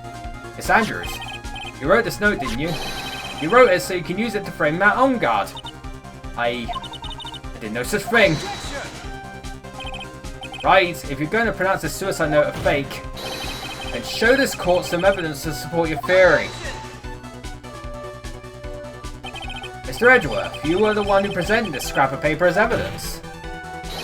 That means the burden of proof lies with you, the prosecution. Ugh. That's enough! Mr. Edgeworth, can you confirm the handwriting on this suicide note? It is as the defense has stated. The handwriting is yet to be analysed. If that's the case, it seems that yet again we have reached a point where a verdict is impossible. That's impossible! Isn't good, Phoenix. The judge is going to carry this trial over one more day. I don't think Maya will physically be able to make it another day. I didn't want it to have to do this, but I don't have a choice. I request that both the prosecution and defense further investigate. Handwriting analysis, my butt, that's just a lawyer trying to buy more time! Ongard is guilty. Look, any idiot can tell you that. I think we've reached the end of the line. Guilty. Guilty, guilty! Guilty, guilty, guilty! There's a lot of guilties. Oh, shit. What is that sound? Gumshoe! Hello? Gumshoe? What is with him and what's with that sigh? Where's Maya? What happened to the killer? He got away. What? I'm sorry, pal, I really am. I don't know what to say besides I'm sorry. I wish there was something to make it up to you, I really do. Anyway, what's going on? We found this hideout, pal. The two of them are already gone. Terrible. I'm gonna keep looking for them, pal. Don't you worry, I just need a little more time. But don't tell me we don't have any more.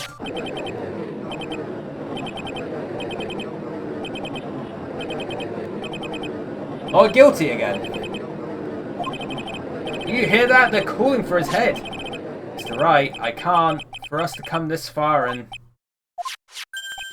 Oh! What is it? Let me talk to Mr. Edgeworth. I can't do that. Mr. Wright, would you please get a hold of yourself? Yes, Your Honor. I'm about to end today's proceedings. You may take your phone calls after... Hold on, Your Honor. Edgeworth, catch! Mr. Edgeworth? Please, you've got to buy us some more time. What was in session? I'm sorry, Your Honor, you were saying? Mr. Wright, this is a court of law. Sorry, Your Honor, but I am reluctant to do this, however, it appears that I have no choice but to suspend proceedings until tomorrow. This time I really can't do anything. Court is now adjourned for the day.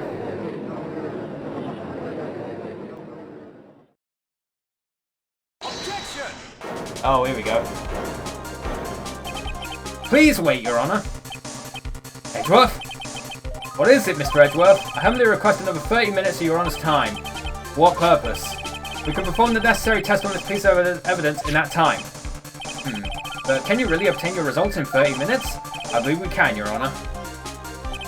But wouldn't it be better if we adjourn for today and then reconvene tomorrow? 30 minutes.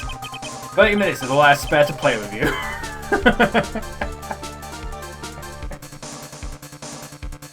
God, maybe I should stream Resident Evil 5 at some point. 30 minutes, please, Your Honor, that's all I am asking for. Please, Your Honor. Very well. At the prosecution's request, this court will now take a 30-minute recess, but be advised that will not allow another recess today. I'm not sure if this is helping or hurting us. The court will now take its final recess of the day. Right, well, what's going on with my situation? The killer looks like he got away again. 30 minutes? We can't find her in that time. Ugh.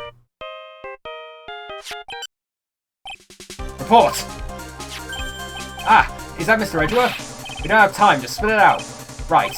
It looks like we just missed him, sir. But the killer left a few things behind by accident and is rushed to get away. A few things? Can we use any of them as evidence? Ho-ho! I thought you'd ask, pal. I've got the things he left with me and I'm on my way over. Really? That's odd. Any items like that are usually sent to the crime lab first. We don't have time to wait for those guys, sir. When those guys weren't looking, I swiped the stuff and ran. What? Well, I'm not a detective anymore, so I had to. I'm really sorry, sir, but I've got to put the law on hold for now. I'm bad. I hope he doesn't get in too much trouble over this. My hunk of junk car, I say I'll be there in about 20 minutes, sir. Don't worry, I'll be there. Wait for me. Alright, just get here in one piece. I'm on a mission and no one can stop me now, sir. No one. I'm pulling out all the stops and running every other bite. I am left by the murderer, huh? Maybe there's something among them that will be decisive enough to end this. What just happened? Hey, what's wrong? Detective Gumshoe, answer me! No one can stop me.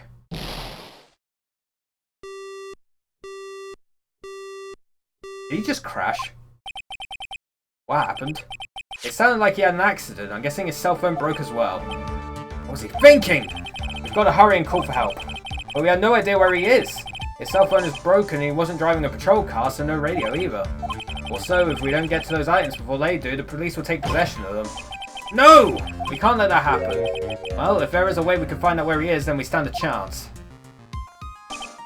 Why did Gumshoe have to get into an accident now? Is there any way to find out exactly where he is at this moment?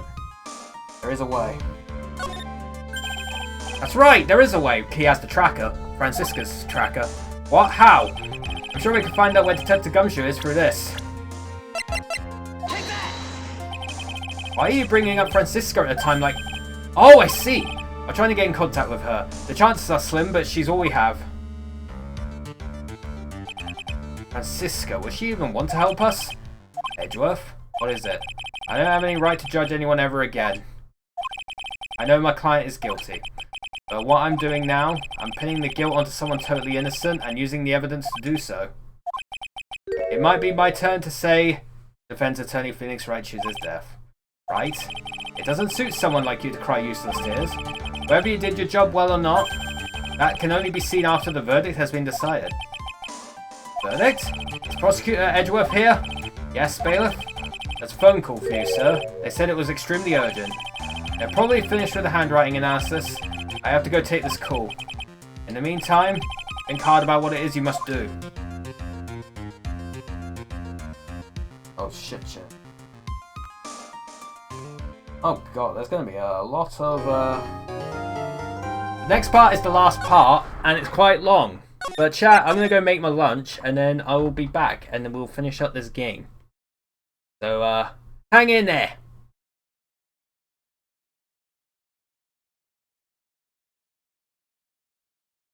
Let's do it.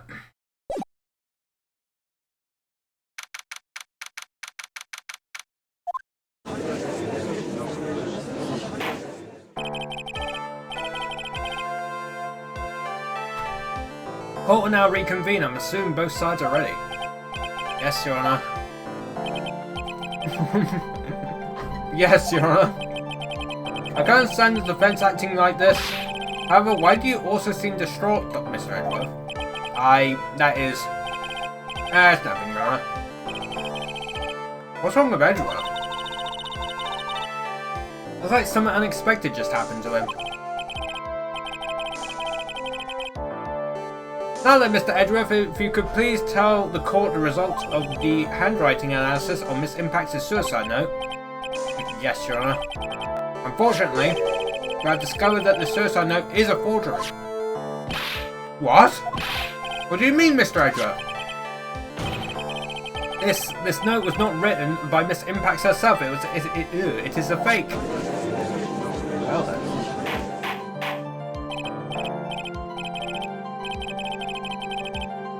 Order! Order! Order! Mr. Edgeworth, would you care to explain what is going on? If this was not written by Miss Impact, then who wrote it? We will need more time to do a more detailed analysis. However, it appears that the handwriting matches that of the victim, Mr. Juan Corrida. Mr. Corrida? Oh well. It looks like Miss Impact's never left a suicide note after all. Never wrote anything about On Guard. However, Your Honor, even though the suicide note is indeed a fake, Mr. On Guard could not have known that, and so that facts remain unchanged. Acting under the assumption that it was real, he had plotted to possess it. That does sound very plausible. It's very that On Guard had no idea that the suicide note was fake. Something seems a little wrong with it.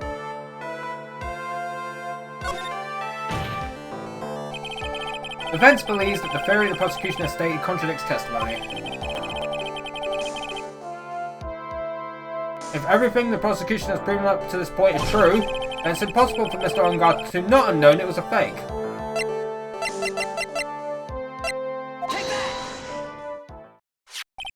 What is this little item called again? A video camera, Your Honor. Well, a very small one, but... Oh, that's right, a camera.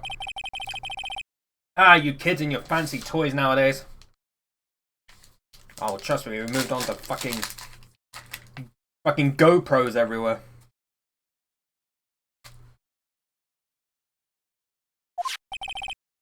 Mr. Edgeworth, earlier you claimed that Mr. On Guard knew of the existence of this note because he was spying on the victim, isn't that right?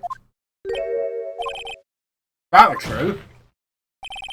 This means Mr. On Guard would have known that the victim had forged a note. Ah! So then the defendant knew the suicide note was a fake. And if that's true, then the situation has suddenly changed in a very dramatic way. Exactly, Your Honor. The prosecution's theory as to what Mr. On Guard's motive for murder was has suddenly disappeared into thin air. But Your Honor, not as if Mr. On Guard monitored Mr. Corrida 24 hours a day. Perhaps the victim wrote the note in a place Mr. On Guard didn't know of. Well, right back at you, Mr. Edgeworth. Why don't you show us some proof that the victim made the forgery at an unknown place? Ah!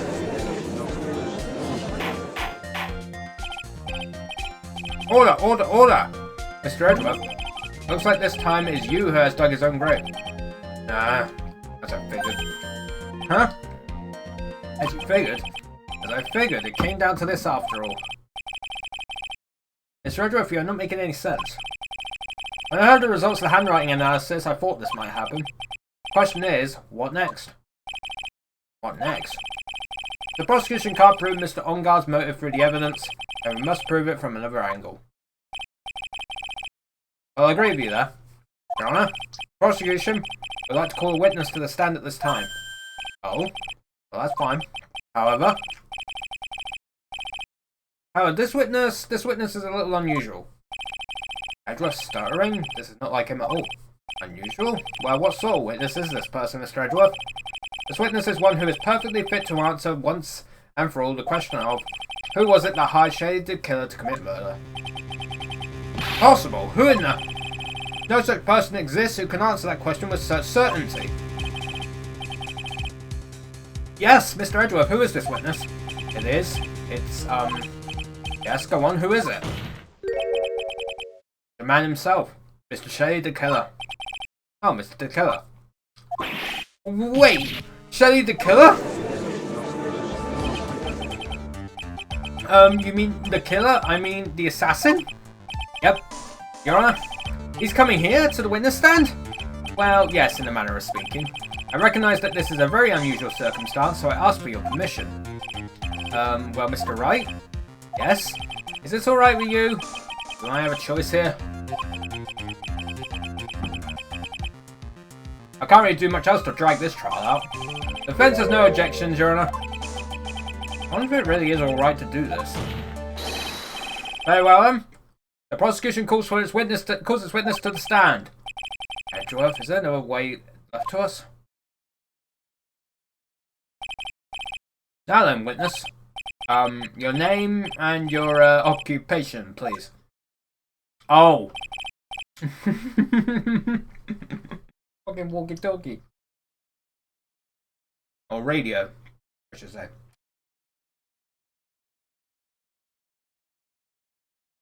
Very good, sir. My name is Shelley the Killer and I'm a professional assassin. I say, what is going on here, Your Honor? How can you remain so calm, and what is the meaning of this two-way radio? Actually, Your Honor, it was delivered to me just now, and it came with a condition. As long as we do not trace its source, Mr. the Killer will testify to this court. So this must be what that urgent phone call we got earlier was about. Oh no, this will not do. I cannot allow this in my court.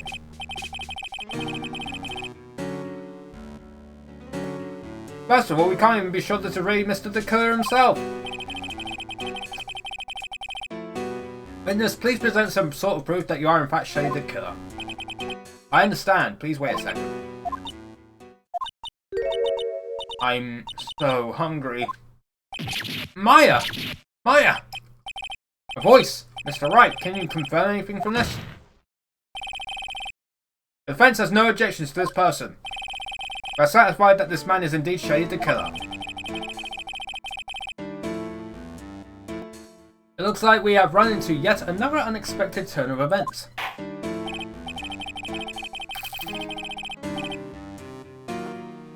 Well, it doesn't seem like we have too many choices under these circumstances, so... Now then, witness. There's one thing I would like to confirm before we speak of anything else. What would that be? At the request of a client, you killed Mr. Juan Corrida. Is this correct? It is, as you say, I did indeed kill Mr. Corrida. Oh.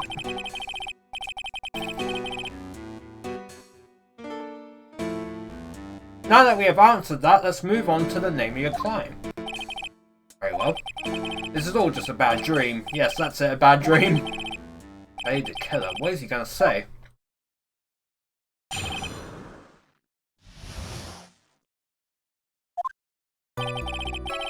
There is something I must first state. To an assassin, nothing is more important than the trust between a client and himself. And that is the reason I'm here today on this witness stand. It is my wish that you grasp this concept before I give the name of my client. Mr. the Killer seems to be a very clever man. I want to say he seems to be mocking us.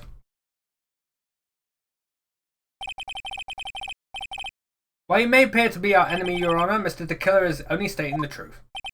He is no hypocrite, he has always stood by this one belief. You mean about this trust between his clients and himself thing? It seems to be a level of trust beyond what people like me can comprehend. Well, Mr. Wright, are you ready to cross-examine the witness? Yes, Your Honor. There's no way to know what's coming next, so stay cool and collected, Phoenix.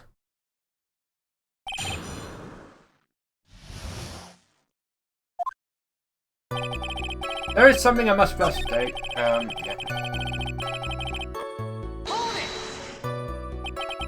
The trust between you and your client. I provide my services in a fast and efficient manner. In exchange, I trust that my clients are discreet about me and my identity. If too many people knew my face, it would be quite troublesome. And that is why you're testifying in this manner? Is This is the first time one of my clients has ever been accused of murder. I must preserve the killer name so my clients can trust me. But couldn't someone stab you in the back and break your trust? It has never happened before, but if it ever did, yes, that person wouldn't be my client for very long. There was certainly... That's enough, please no more. Very well, it was only a hypothetical anyway.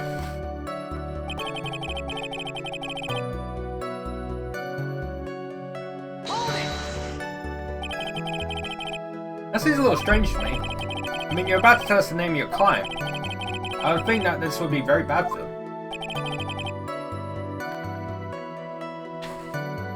It doesn't matter to me. This client has already broken the rules and acted outside their prescribed role. Their role? This person tried to implicate another of the crime in order to save himself. And this is a trespass that cannot be forgiven.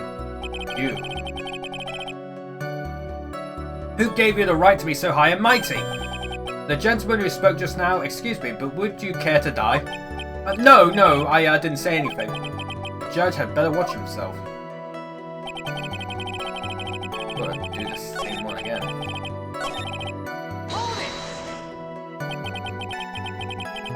Just between you and your client, I'm fine with services. I'm sorry, but I was wondering about something you just said.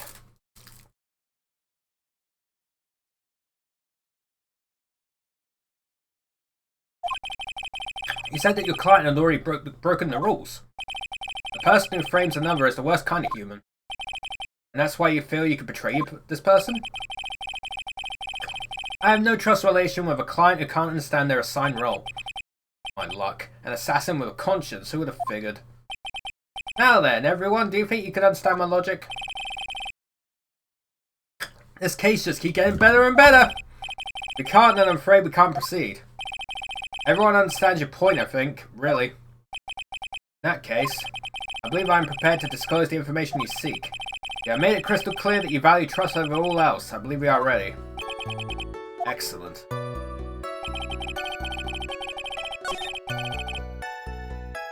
Hold it! What is it? Now I can't bring myself to ask the client's name. You can't ask it, Mr. Wright, then I will. Witness, what is the name of your client who requested the murder of Mr. Juan Corrida? That person's name is, I bet he says fucking Andrews.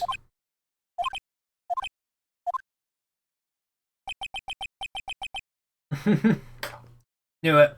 Adrian Andrews. What? Objection! Witness.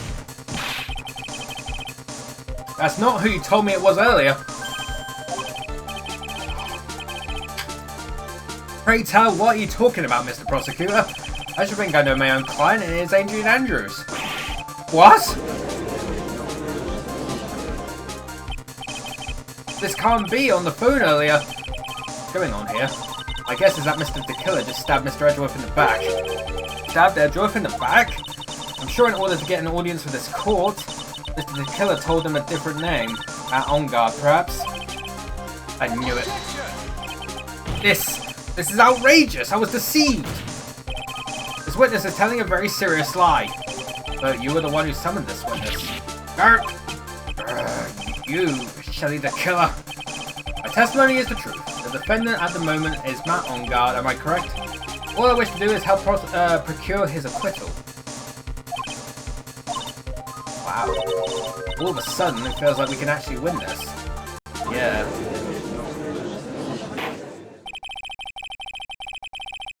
Prosecution has failed to provide a motive as instead provided the suicide note, which is a forgery created by the victim. Furthermore, there is a possibility the defendant himself knew it was a fake. But most definitive of all, we have heard from the assassin himself the name of his client. Mr. the Killer's client who requested the murder was not the defendant at all. Oh. All this evidence, it is obvious to me that this means that Mr. Matt On Guard is innocent.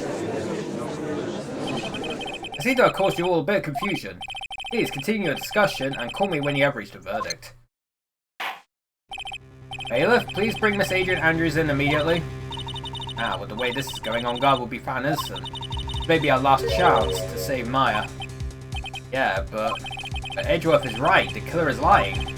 And On Guard, my client, I know he's guilty. Can I live with myself if I win this? Who would have believed that the prosecution's own witness would have absolved the defendant? Your Honor, the prosecution requests permission to further question the witness. Today, the killer is certainly lying under oath. It wasn't me. Listen, everyone, please. Our testimony just now, it was all one big lie. Andrews. Suicide note may have been a fake, but that man, Matt, he's the reason Celeste died. And one's death, it was all because he got pulled into Matt's twisted world. That testimony just now, you have to believe me, it was a horrible, horrible lie. But Mr. the Killer himself has testified. He has named you as his client. No! That's not true! Also, there is quite a bit of evidence that points to you. Knife and button, donning the nickel samurai costume. But that's... You even have a motive. You know that Miss Celeste Impax was a large part of your life. You wanted to follow her and you wanted revenge against the two her. I would say you have plenty of reasons to want them both dead. No, Mr. Wright. You know the truth. Tell them. Tell them the real story. Who the real killer is. Tell them. Please, help me. Yes, I know the truth. Mr. Wright? Yes, Your Honor? I believe we have reached the end of this trial. Therefore, I ask the defense for any final words or opinions. I have to decide. Do I take the not guilty verdict to save Maya? Or do I throw this chance away and wait for Gumshoe's new evidence? What am I supposed to do? Have faith in your friends! Phoenix? I can't do it, Mia. I can't accept a not guilty. You are a lawyer. I know. But Matt On Guard is a killer and murderer. I can't let him get away with this. I can't let someone else take the fall. I'll let Miss Andrews be convicted, and I'm no better than On Guard. And even though I don't want to admit it, I have to face the fact that it is because of Edgeworth that I now know the real truth. He could have gotten On Guard convicted so many times over, but he never took a single one of those chances. If I take this verdict right now, I'd be betraying his trust. His trust? I never thought about it till now. I trust him? Yes, you do. Mr. Wright, your opinion, please. Defense requests that we be allowed to further question Mr. the Killer. Am I hearing you correctly, Mr. Wright? Right. But that witness has cleared your client through his testimony. Your job here is done. I'm not done yet. To see through witnesses' lies and find the truth, that is my job, Your Honor. There's still more evidence to look at, and I'm sure that once those pieces arrive here in this very courtroom, a miracle will occur. Very well, the trial will continue. Mr. Edgeworth, please re-establish connection with Mr. the Killer. Right away, Your Honor.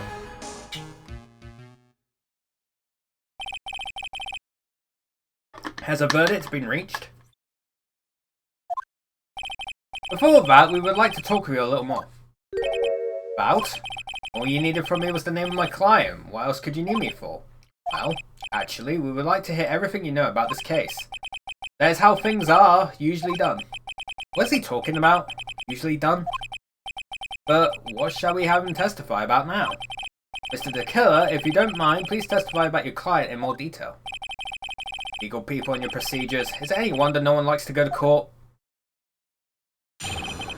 About my client. Ooh. As I have already stated quite a few times, Adrian Andrews is my client. However, one thing I simply cannot overlook is tampering with the scene of the crime. My client did it to frame another for the crime, while pretending to be the first person to discover the body and enter the scene. Adrian Andrews already knew from the very beginning that one creator was dead. Even more appalling is the creation and planting of the knife and button. That act is what I was referred to when I said my client had broken the rules. This is the most unexpected turn of events for the, 5th time now? However, this time everything has finally been revealed. Just a second, Your Honor. Yes, Mr. Edgeworth. We still have the cross-examination to do. But you don't need to question testimony like this. Do you, Mr. Wright? Your Honor, the defense will question the witness, as if I have a choice here. Huh? Why? What this witness has said is nothing but beneficial to the defense's case. If you scrutinize the testimony, then I'll expose the lies in that also beneficial testimony, I suppose. I don't understand what's going on anymore. That makes 2 of us. No, 3 of us. Fucking 3 of us.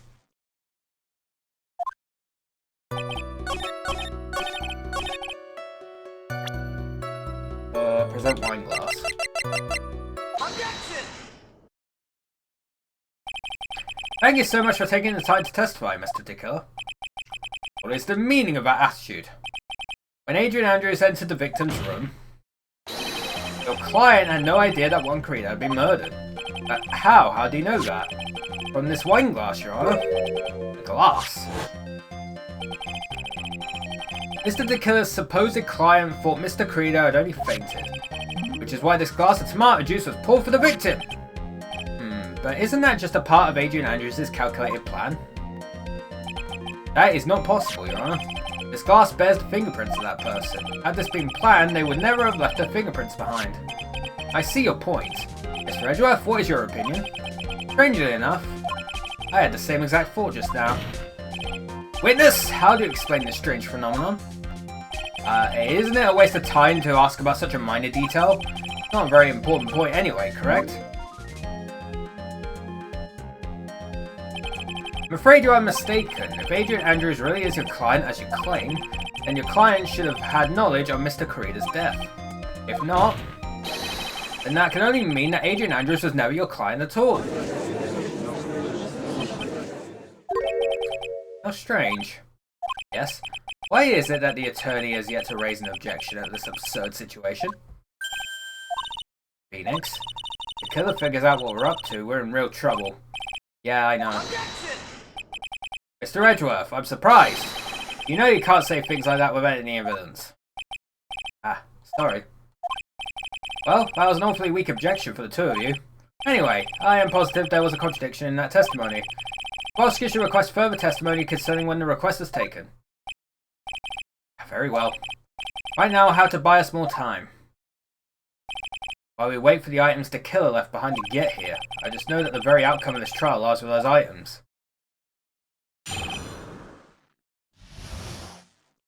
Before they die.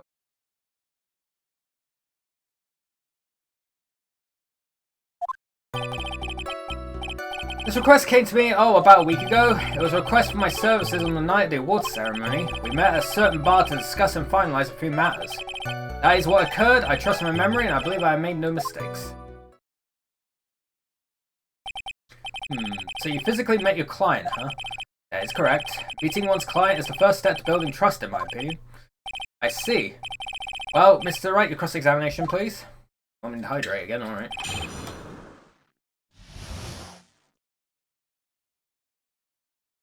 Hell yeah. Hold it! So you physically met Adrian Andrews, right? Of course I did. What's that? What was the brief pause? Press further. Witness, I would like for you to give us a few more details. I always meet my clients as a matter of principle. I've never taken a request by telephone or mail. And why is that? That's because I value the trust between a client and myself above all else. And the only way to establish that is to speak to the client while looking them in the eye. Well, Mr. Wright, was the testimony just now of any importance? I got click, it was not important. Why he meets his clients is not important and that wasn't the point. Witness, please stop sidestepping my questions. What do you mean by that? My question was, did you really meet Adrian Andrews in person? I've already told you, Mr. Wright, I did. It was only through talking with him face to face that I began to trust him. That's when I thought I could trust this person as a client. Made a mistake. I noticed the mistake immediately. It's true what they say about talking face to face. Well, Mr. Wright, was the testimony just now of any importance? He said him. But Adrian Andrews is a her. If I heard what I think I heard just now, I think I've got him. Your Honor, I believe testimony just now was of the utmost importance. I can't believe the killer is messed up by misgendering someone. Huh? Really? If that's the case, witness, please include the statement just now in your testimony. Very well. Ho ho ho ho. Fucked up, bloody. It's the same thing. Objection! I would like to go over this one more time. You met Adrian Andrews at a bar and took the request at that time. Yes, that is correct. And that's when you thought he was trustworthy. How many times must I repeat myself? Yes, that is correct. I'm sorry, but that is an impossible tale. What? Tell you the killer? You have never met the real Adrian Andrews. Why would you say that? Because you made one very big slip up. About her. What is the issue? What did you say just now? About her? If you had ever met Adrian Andrews in person, one look would have told you that she is a woman! He just assumed her gender. He assumed her gender. That's what happened. He slipped up because he assumed her gender. It's not even a joke, that's what just happened.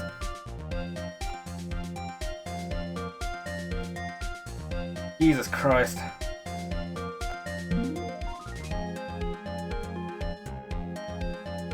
Order in the court! Mr. Wright, what is the meaning of this? This witness testified to the following. That he always meets face to face with his clients when taking their request. He has never met Adrian Andrews in person. Yes, Your Honor, that is exactly the point. That means Mr. De Killer's client could not have been Miss Adrian Andrews. What the fuck is that? What's happening? What is that? It looks like fucking syrup. Why is the radio sweating syrup? Ugh. Mr. Edgeworth, I understand your logic on this one. Oil? Why would the radio have that amount of oil in it? However, why would... It's so much oil. That's a lot of oil. Why did the assassin make such a basic mistake? Grease? God, I believe it has to do with her name, Your Honor. Her name? Yes, Adrian Andrews is without a doubt a very Andre.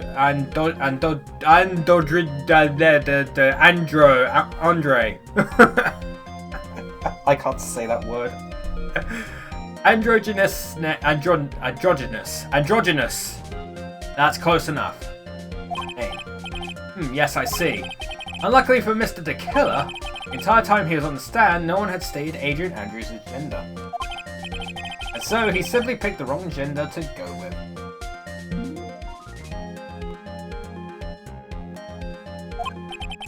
What? What is going on? Androgynous. Surely De Killer! This court demands an explanation. I think somehow I must have mixed up this client with another. Does that mean you remember something different now? Yes, of course. Please, if you would allow me to testify once more. Ah, I knew he was just going to spout more lies. Very well, but this time, please give us the truth and nothing but the truth.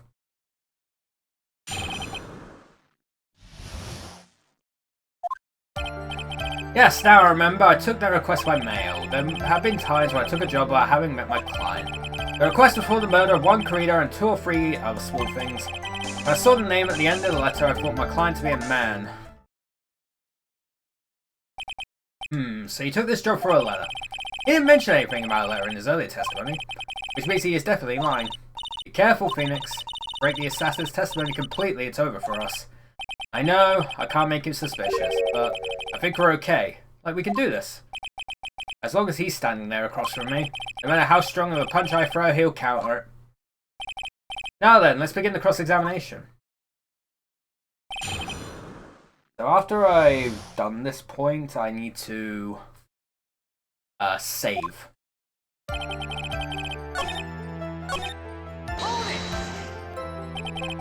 There were 3 other things? Yes. And what were these other things? A few other things that have nothing to do with this case. What did I do? Did I let him slide to that? It's really bad if I pushed his buttons the wrong way and he got mad. Nah, just keep doing it. Whether or not they're related to this case is for the court to decide. Mr. Attorney. Yes? Everything I have said from the beginning has been nothing but beneficial to your client. Which is why I wonder what is pushing you to continue with this cross-examination. Could it be that you are planning to betray your own client? That's... I smell the stench of a backstabber, and should you turn out to be one... Wait. Uh-oh. Looking really bad. I shouldn't press my luck. Alright, I have to think. Is this worth pursuing? Yes. Witness, this is a very important matter. Please cooperate and tell us what these other jobs your client requested for. If it's true that I'm important, I suppose I don't have much of a choice. The bear figurine. Bear figurine? After the assassination of the target, I was to find that figurine. I was told that this job was just as important as the actual killing. And where was that figurine? It was inside Mr. Karida's suitcase. And then, what did you do next? I handed it over to my client right away. You gave it to your client? Interesting. This information certainly sounds important to me. Witness, please include what you just stated in your testimony. As you wish.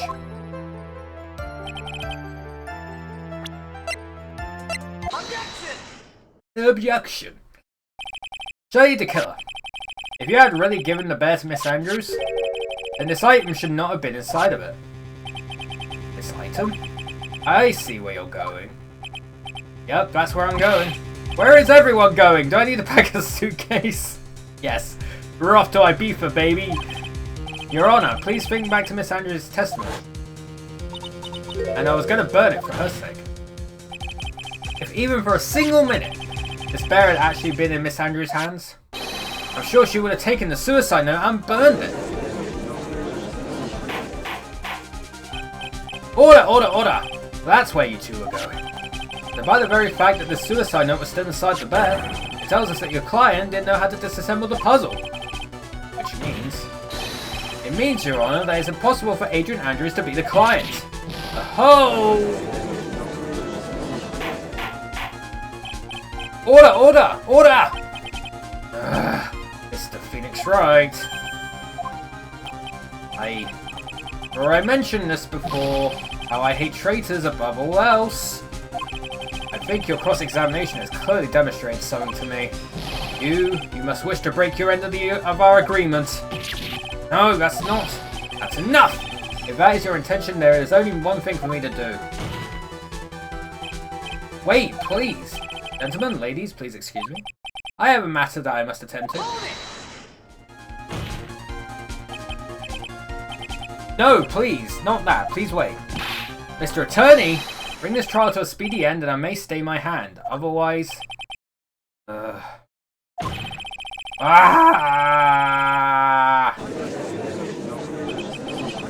a minute, Mr. Wright, are you... Redworth? Yes, Your Honor. I don't understand this witness's outburst just now. Do you think there is a need to hear more testimony, or is this enough? Well, we should. Edgeworth, we can't do this. If we keep this up, Maya, she'll... The prosecution... Well, come over, everyone. Even you are. Prosecution rests. What is going on around here? Prosecution has no further questions, Your Honor. What?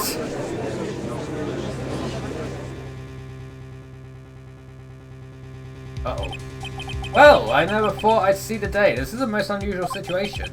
If the prosecution rests with no further questions, then the prosecution has failed to uphold its stance. If that is the case, then even though I am reluctant, I must believe that Mr. the Killer's testimony is accurate.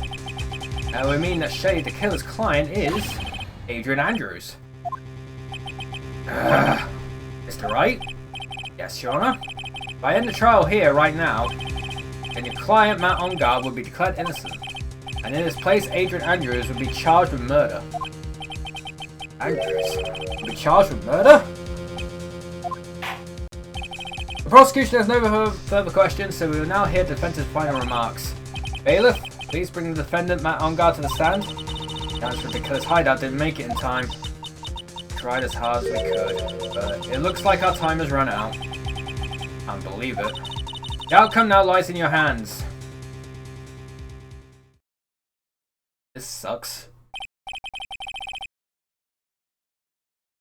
Dude, did the old guy finally decide? To be honest, I can't think of you as a truly innocent and good person. You have done enough evil to drive a woman to suicide.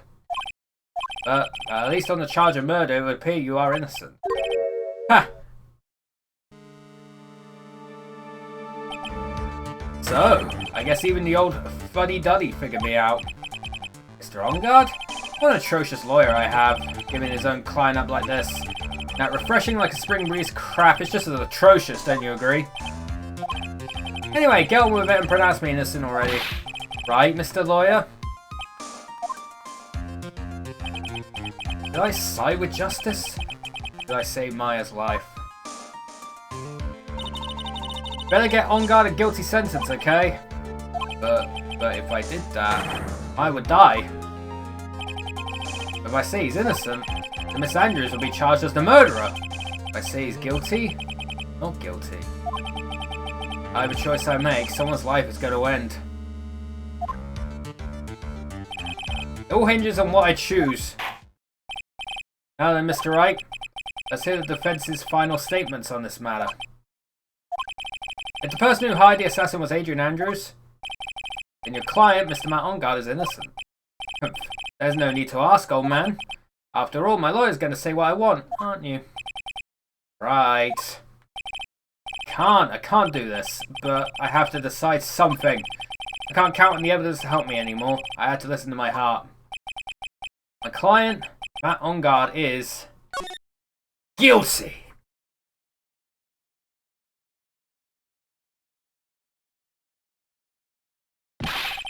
We're waiting for your answer, Mr. Wright. Matt On-Guard, your client deserves an answer. Maya, sorry.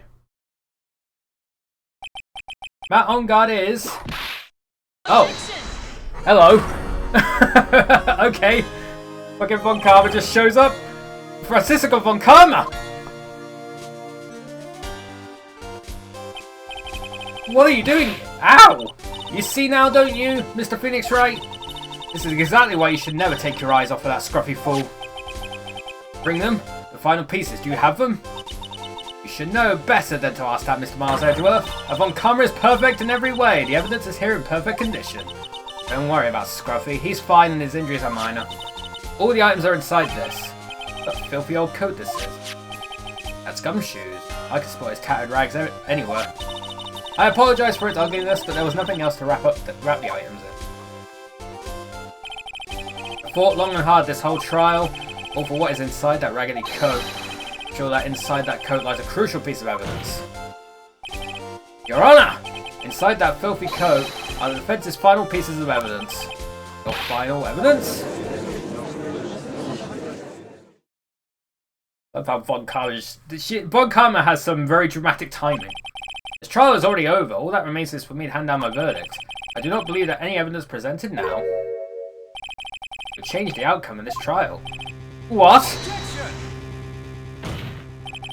Your Honour, it is our duty to examine every piece of evidence, down to the last. I request that Miss Von Karma be allowed to present these pieces of evidence. I suppose you are right, Mr. Edgeworth. I grant permission to do so.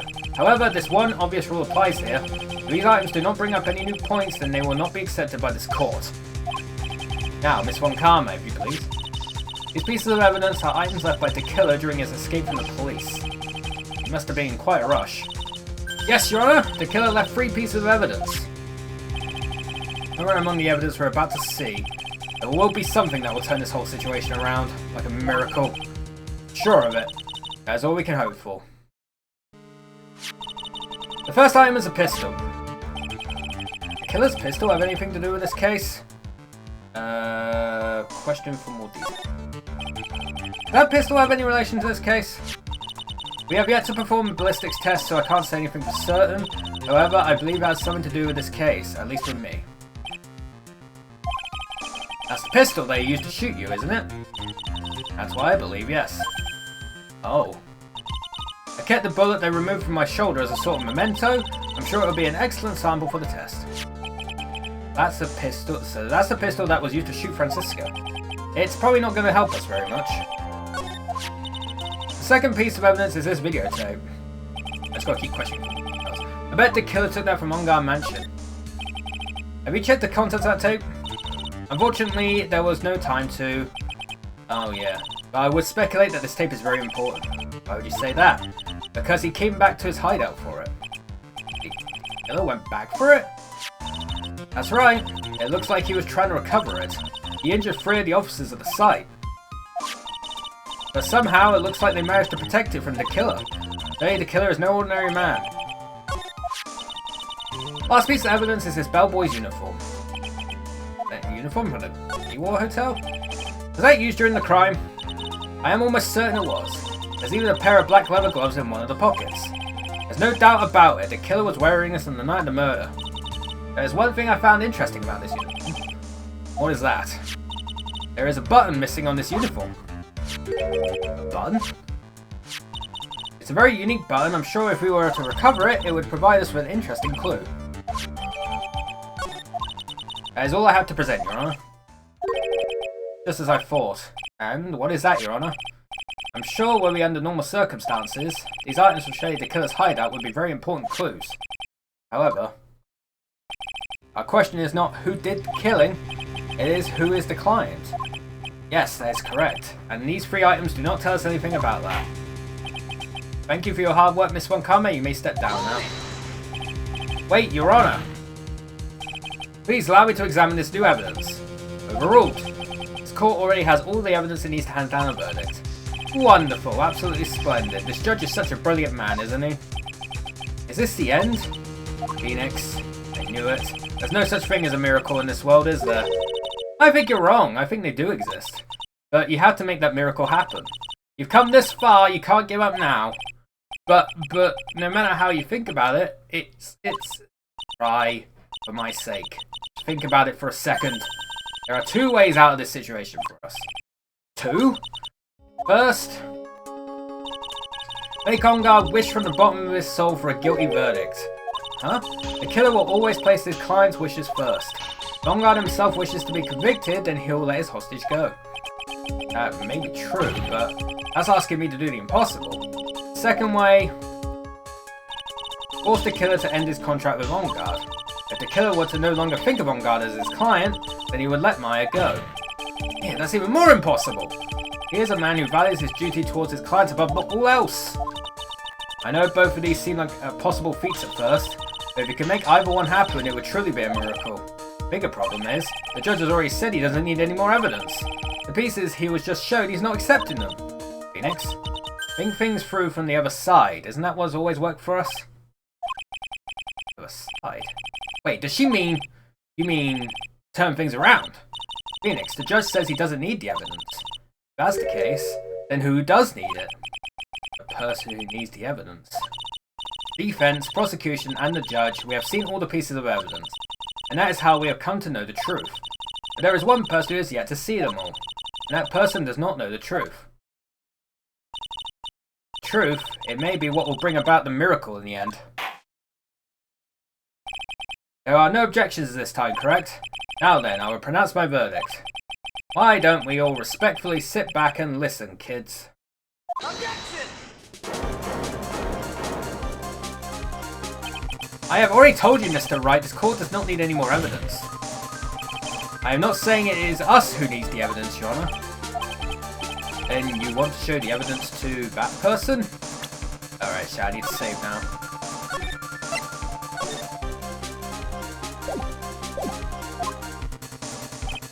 Yes, Your Honor. Please, Your Honor. Mr. Wright, for you to ask with such passion, I will grant you 1 chance. 1 chance. Please show your evidence to who you think is the right person. That's impossible to turn the situation around in 1 try. 1 try. That is all I will permit. I have to try to remember. Everything that has happened up to this point, think, Phoenix, think. There must be a way to save Maya while taking On-Guard down at the same time. Actually, I could probably save it here. Oh no, wait, I can't. Now then, Mr. Wright, let's not waste any more time. I can save here. I'll do it in safe sort form just in case, but... Who would you like to show evidence to? Maya Fey! And now, tell this court one piece of evidence. My attorney's badge! Well, what do you think, Mr. Edgeworth? I don't have anything to say to this. How about you, Miss Von Karma? Well, I was just shot, so... I'm afraid I cannot allow the defense to continue. What? No one understands what you are talking about anymore. Wait, please, one more chance. That is enough, Mr. Wright. I will now state my verdict. This court finds the defendant Matt on guard not guilty. Technically, I did my job. That is all. The court's adjourned. Bad ending time, chat. And just like that, the case came to an end. I ran away from the courtroom and wandered the streets alone. Oh my god. Never saw Maya again. The killer is a man of his word, so I'm sure he released her as promised. I heard the verdict of Miss Andrews' trial a few days later. He was found guilty, of course.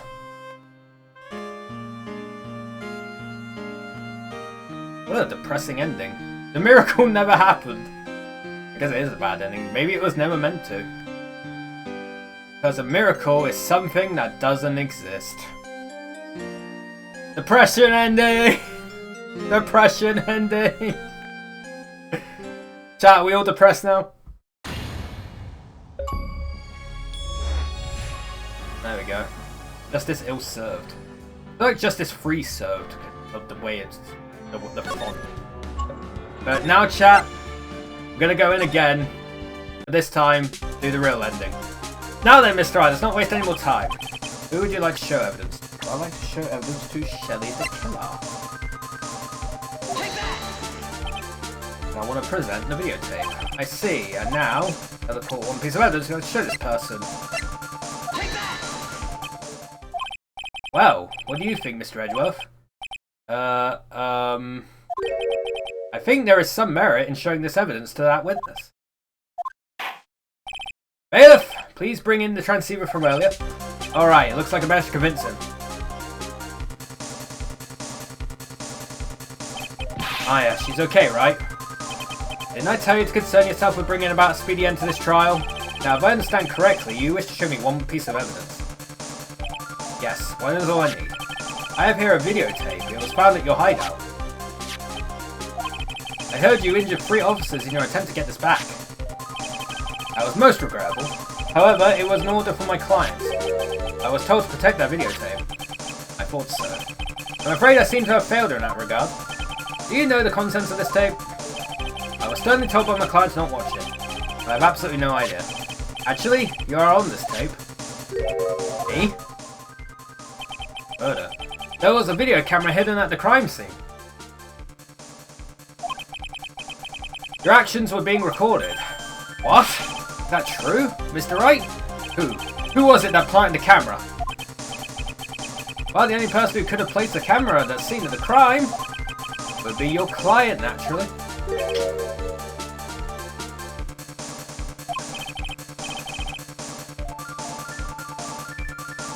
That was Adrian Andrews. Be quiet and listen. Yes, sir. Your client specified a place and time for you, isn't that right?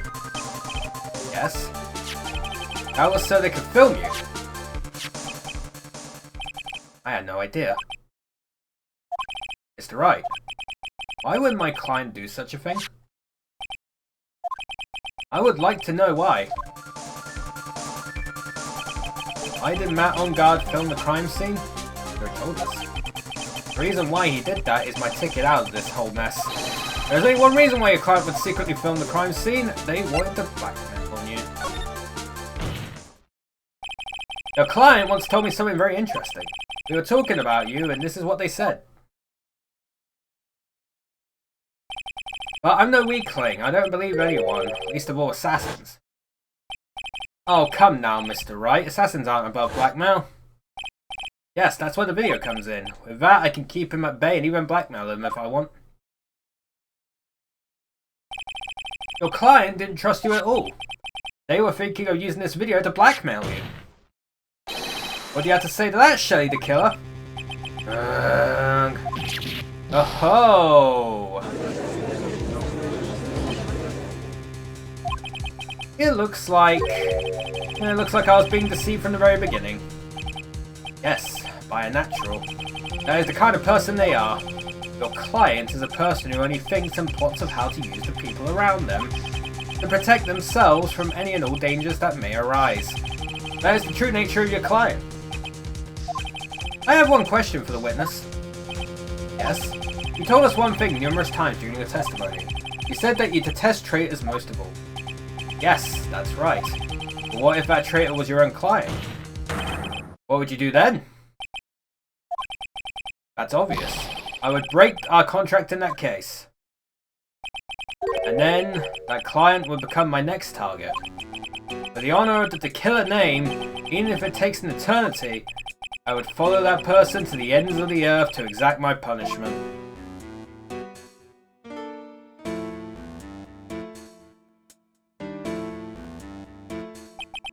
I see. That's all I want to know. So the traitor becomes the killer's next target. Ah, I get it! This is how we'll turn this case around. Mr. Wright? Yes? My contract with my client is over as of now. I seem to have a new job on my hands. I will now return to you your precious item. What the? I'm not an item! I thought I'd never see you again. Oh, thank goodness. This trial appears to have come to its conclusion. However, I don't quite know what just happened there with the client and the witness, and... Wow! This one, Karma, where did that... She always has you in her sights. Now, I do believe it's time to finally hand down a verdict.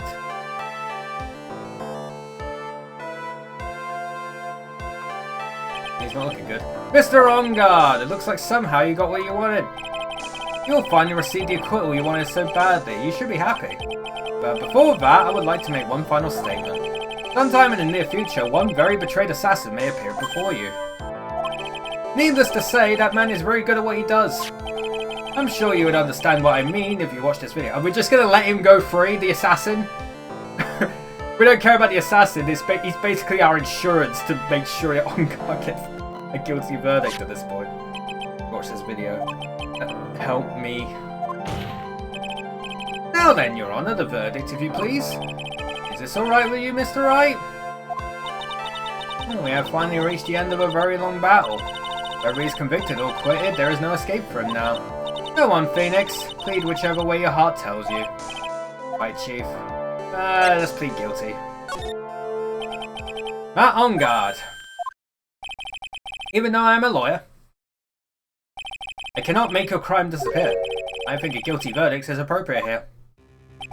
Me? My wonderful self? Guilty? Even if you got an acquittal, the instant you set foot outside the detention center, your life would be in danger. Haha, I am in danger! No matter which way you look at it, you can't run away from your crime anymore. No! Guilty, guilty, guilty, guilty, guilty. Oh my god.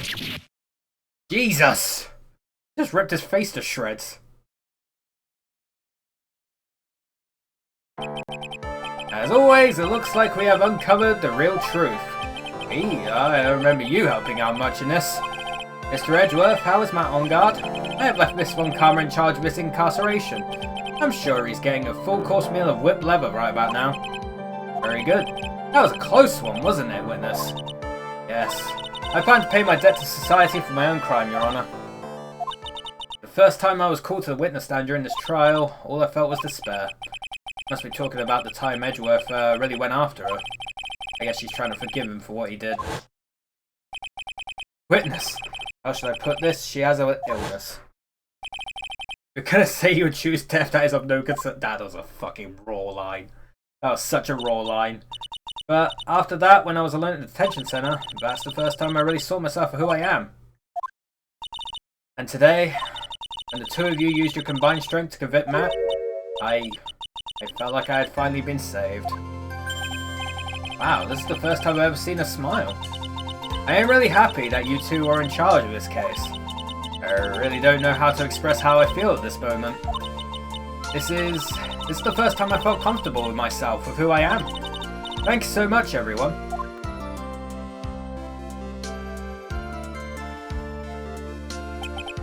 It looks like we've resolved everything at last. As for myself, there are still a few things I'm confused about. Everyone seems to be in good spirits, and that is good enough for me. That is all. This court is adjourned. Oh, we didn't even see the guilty part. He didn't whack the gavel and say guilty. I guess he pleaded guilty. Been on guard. You were great out there, Phoenix. What I did out there was right, wasn't it? This is the first time you've not gotten your client off. You got them a guilty verdict this time. But you have to look past all of that to what's really important. You now realize that there is something more than just getting a not guilty, right? Yeah, I understand now. Phoenix, think back for a second. Think to the moments before Miss Von Karma arrived with the final pieces of evidence. Think about the incredible decision you had to make. Now then, Mr. Wright, let's hear the defense's final statements in this matter. I can't count any evidence to help me anymore. I have to listen to my heart. Should I side with justice or should I save Maya's life? My client, Matt on guard, is he guilty or is he not guilty? Those are your choices then, and your answer spoke to what being a lawyer means to you. Right! Edgeworth, I have good news. Maya is now safe in police custody. Really? Pearls, you're telling us the truth, right, Mr. Edgeworth? Yes, she's quite safe. She is on her way here as we speak in a patrol car. Ah, Mystic Maya. Mystic Maya's safe. You did it. You really did it, Mr. Nick. Ow, she punches deceptively hard for a kid. I believed in you. I kept saying to myself, Mr. Nick will save her. Mr. Nick will save her. Wow. Oh, doorbell went off again. Shall be back again. Oh, damn it.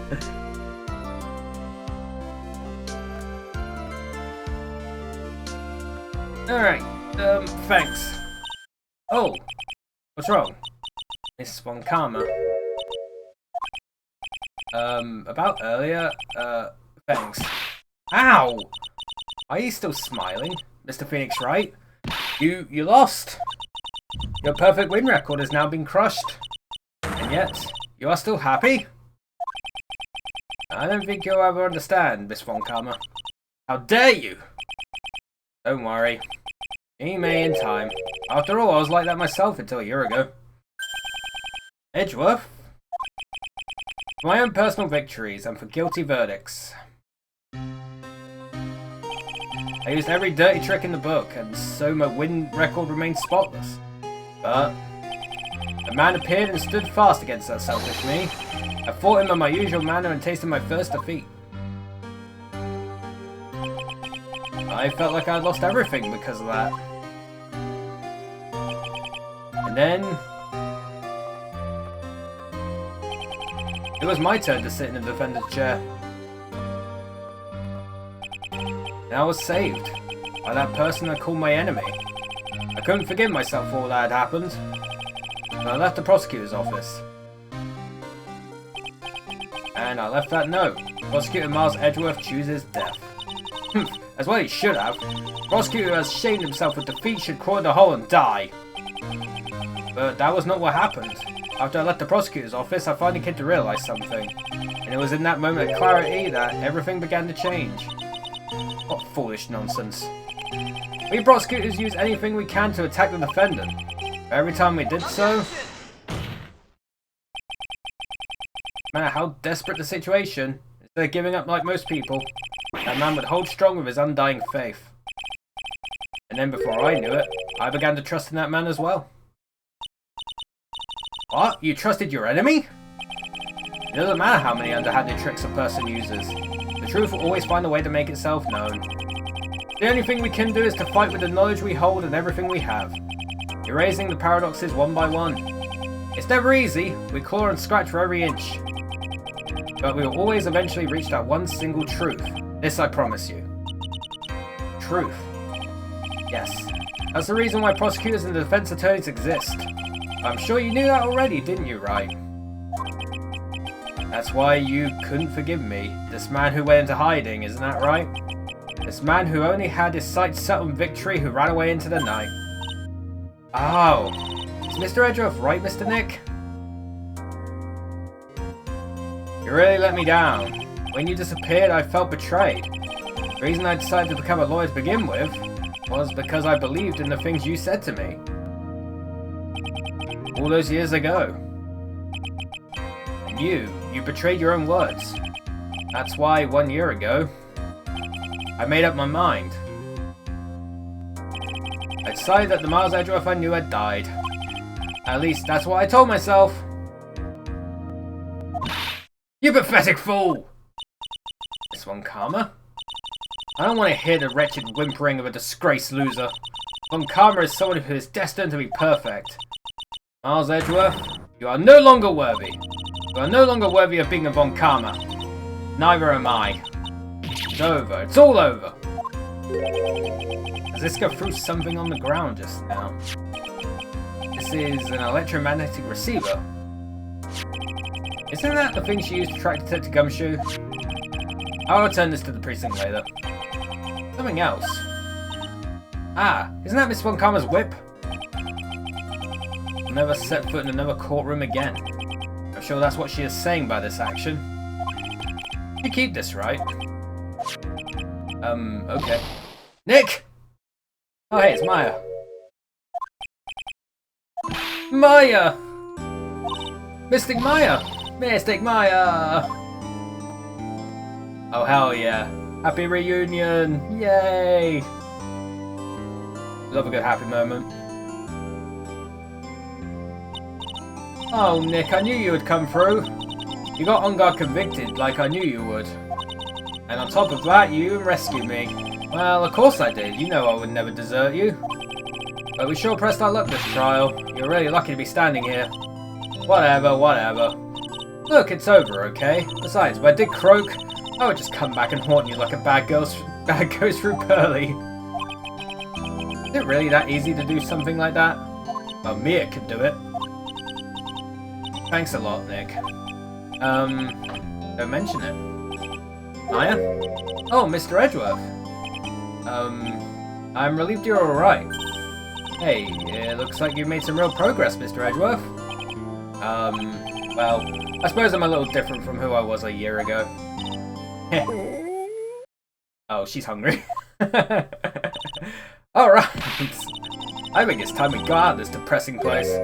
Huh? Where are we going? Food, Nick! Food! Grub! Chow! I'm starved. I'm so hungry even you look like a nice juicy burger and a bun to me, Nick. You think I look like a burger? I'm a prime rib at least. Come with us, Mr. Edgeworth, please! If you insist. Alright, so how about we head up our usual burger joint? Don't be silly, Nick. Huh? This case messed up that awesome evening and got in the way of my gourmet food. So I decided that we had to make it up by having another feast. Another feast? Come on, Nick. Food! Food. Back to the hotel. Hey, pal. Sorry to keep you guys waiting. Gumshoe, are you alright? Yeah, but I'm really embarrassed. I didn't think I would hit a telephone pole of all things. A telephone pole? Then it wasn't a red light that got him? You did it again, silly boy. I felt like my dear old heart was gonna give out on me, and I ain't joking. Yeah, it was more exciting than the very last episode of Steel Samurai. Thanks. Now looky here, Mr. Snooty Prosecutor. Don't you reckon you bully Mr. Wright too hard? If you don't start being a lot nicer to him, he might just kick it. Tonight, even. I'll keep that in mind. Well, come on now. Everyone gather around. You're gonna get your picture taken by a genuine professional photographer. Looks like Lola bought herself a new camera. Well, pal, at least we can put this messy case behind us now. Come on, tonight's all about eating, so let's go chow down, pal. Amen to that, pal, amen. You know, when you think about it, you were the one who saved the day, Detective. Huh? Me? You really think so? He's right. If it wasn't for the 3 items you took, I think this trial would have had a very different ending. Oh, well, you know, it's... Huh? Wait. That's odd. When I ran off with the things from the killer's hideout, I was sure I took 4 things in total, sir. What? 4? Yeah, I'm sure I put one of the items in my coat pocket. There was a 4th item? Oh, come on, y'all, it's over. But hoo boy, I tell you, you really are something else. And now we all know what the 4th item is. Between getting accused of murder and getting kidnapped, never a dull moment with you, huh? You think? Why did she look so happy about that? Yeah, that would like traumatize someone. That would traumatize a normal person, but I guess she's anything but normal. Being shut away for 2 whole days? Weren't you scared? Yeah, it was really scary. I felt so hopeless. But to keep my mind off things, I drew a picture. Sounds like you had it rough, gal, so where's this picture of yours? Yeah, I want to see it. I want to see Mystic Maya's picture. You know, I don't know where it went. Aw, that's too bad. Well, it's alright. It wasn't anything important anyway. Ah. Sure is nice to finally see them both smiling again. Huh? What is it, Edgeworth? This thing is picking something up. Oh, that's Miss Von Karma's receiver. Oh, thanks to her, I had the most awful experience of my life, sir. Can't believe she stuck a tracking device on me. That's odd. Even though you're standing right here. The tracking device seems to be in a different location. Oh, it's probably busted or something, sir. Well, it doesn't matter. I'm afraid it's about time for me to excuse myself. I still have some work to do. Huh? Mr. Edgeworth, you haven't even eaten anything yet. And you've eaten way too much, you glutton. I had fun tonight. Now, if you'll excuse me... Oh, wait. What? I just want to say thanks, Edgeworth. You really saved me out there. If anyone should be saying thanks, it should be me, right? Oh, like words alone aren't enough here. I wonder if there's anything I could give in to express how I feel. I'll go give him a bit. Take that! This. Thank you. It's all thanks to you two. You. And her. You don't need to thank me. I was only doing my job. Looks like Mr. Edgeworth has left, Mr. Nick. Hey, Mystic Maya. Yes, Pearly? I guess you two can go back to being lovey-dovey, right? You and Mr. Nick, I mean. But Pearly, would you cut it out already? You're embarrassing me. Also, she's like 17. Anyway, so who's paying for this lovely dinner party? As if you need to ask. Everyone say thank you to Nick. Huh? Oh, yeah, I'm kind of at the point where I can't even buy instant noodles, pal. I kind of already put your name on the bill. Huh? Huh? Yeah, I got me a situation just like that myself. This camera shop in this hotel, see? And I just bought myself this good old beauty here. It better be anyhow for $3,000. Huh? Actually, I reckon you bought it for me since it's on your tab and all. Huh? Isn't this great, Mr. Nick? Yeah, Nick. Why do I suddenly feel like screaming? That's a fucking mood. Phoenix is such a mood, man. He is such a mood every, time. You don't need to hold back now, you hear? Yeah, pal, time to let it all out. This is gonna be the first time I hear the real you. Go on. It's been a while since I heard you say it. I've been busy being a hostage and all. Alright then. If you say so.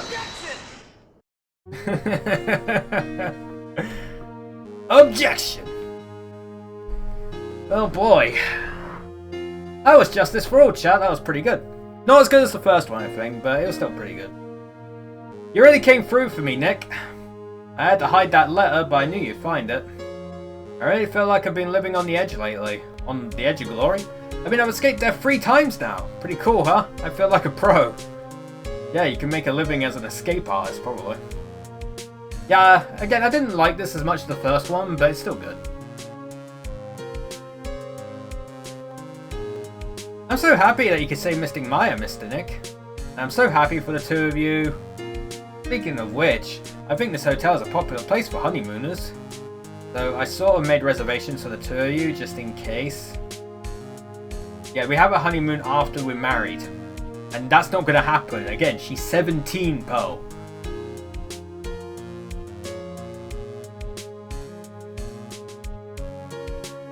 Well, pal, looks like I'm back on the force again, somehow. Mr. Edgeworth had a talk with the chief and he got me reinstated for my sake. I heard he said things like, letting that one go is bad for all of society. I knew it! Crashing headlong into everything is the only way to live, pal. I don't know. I'm not sure about that one.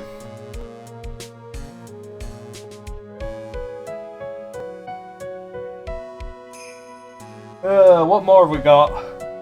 Oh, it's you again. I forgot you exist.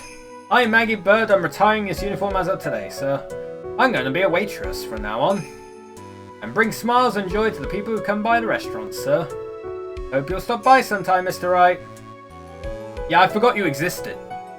The first case was ages ago.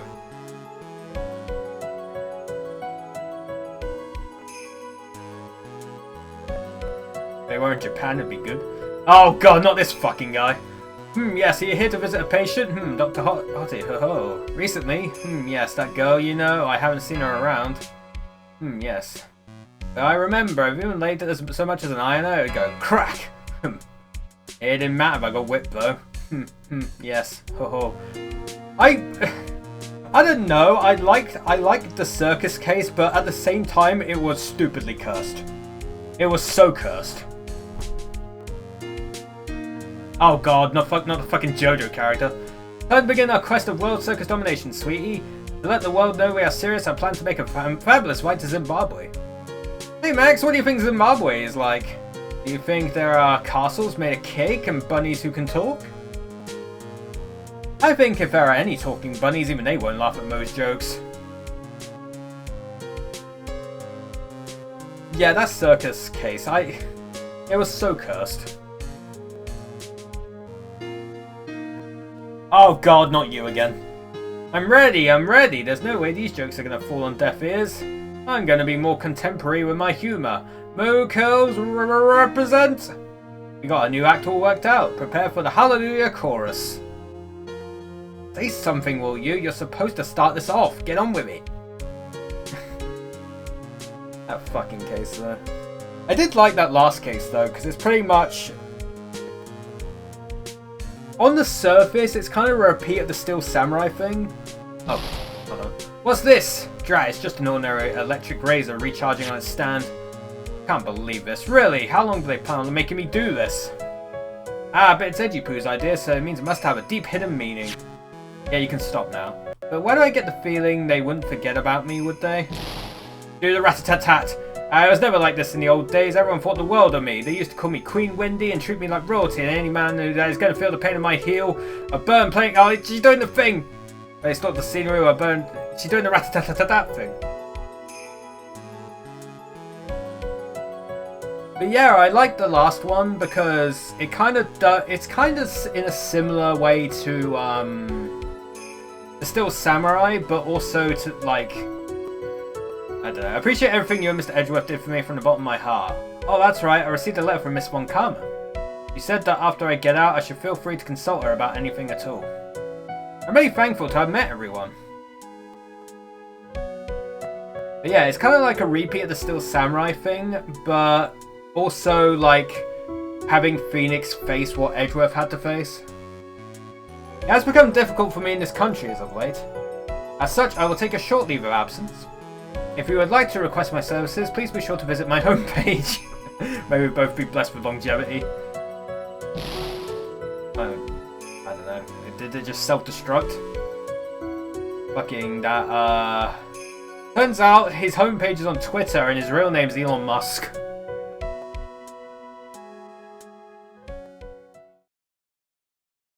Oh, we got some after the credits. I'll talk more about the game once we, get done with this, I guess. 8:12, we're at the airport, chat. It was like me in fucking August. Where are you going, Francisca? How did you know I was here? That's... I heard you were planting things on a certain person. Things like tracking devices in his coat, for example? That's just like you. I only planted it because he was always wearing it. This filthy drab coat of his? I don't know how it ended up in my luggage. But it's going in the trash, I promise you that. Oh, that's right. Speaking of that man, he told me something very interesting. When I ran off with the things from the killer's hideout, I was sure I took 4 things in total, sir. 4 things? seems to put the last one in his coat pocket. He put it in here? It doesn't matter anymore. Case is already over.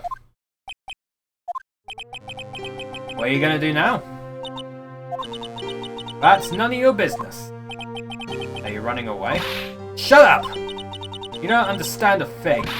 You can't possibly understand what it means to be Manfred von Karma's daughter. Franziska. So many expectations for everyone around me, expectations I must fulfill. I'm expected to win no matter what, and failure? Such a thing is not an option for me. My father was a genius, there's no doubt about that. But, for me, I'm no genius. I've always known that. But I had to be one. I had to. You may not be a genius like your father, but you are a prosecutor. You have been and always will be. No, I'm not. Not anymore. I've even thrown my whip away. Oh, speaking of that, Wright gave me this to hold on to. Right. You knew something like this would happen, didn't you? I'm going to say this again. We prosecutors do not fight for personal honour or pride. I hope you'll think deeply about what you should be striking down with that whip. You haven't changed a bit.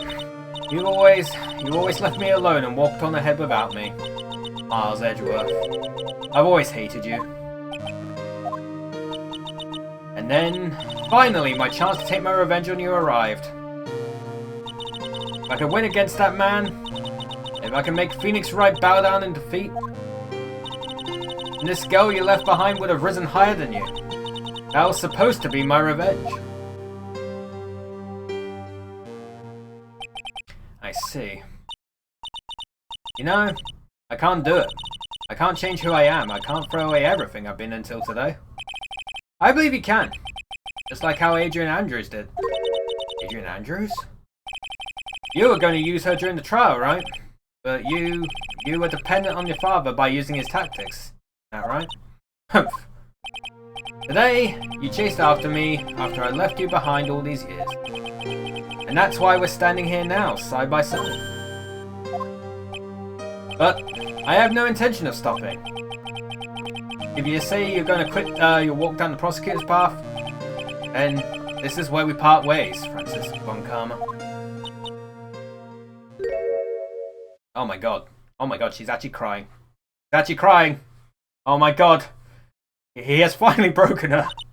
I am Franziska von Karma. Don't think I'm gonna walk in your shadow forever. Our battle begins now. You had better prepare yourself, Miles Edgeworth.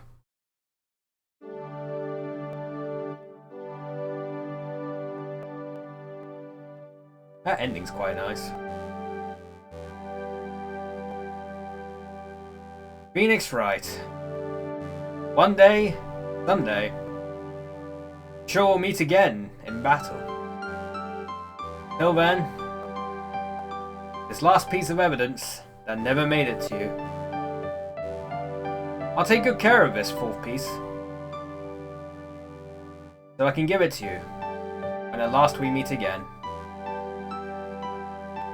I guess she's heading back to Germany or whatever. Nick. Oh, is that the thing Maya drew? Because she had the card. I'm guessing Maya drew that. The Maya's thing was a fourth bit of evidence. Hell yeah. Hey, only 3.29% of people have gone to the end of the second game. Man. Jesus Christ. Alright. Well, there we go. That's Justice for All done, chat. As I said, pretty good. Not as good as the first game, I think, but I still thought it was pretty good. I like that last case. Mainly, I know it was kind of like a rerun of like the Steel Samurai thing, but it also added in the element of Phoenix having to face what Edgeworth had to face. And it's quite nice to see someone actually get, like, the client get declared guilty. Like, we had so many wins, it was time for us to take an L, but it was a worthy L. We took an L, and that's what mattered.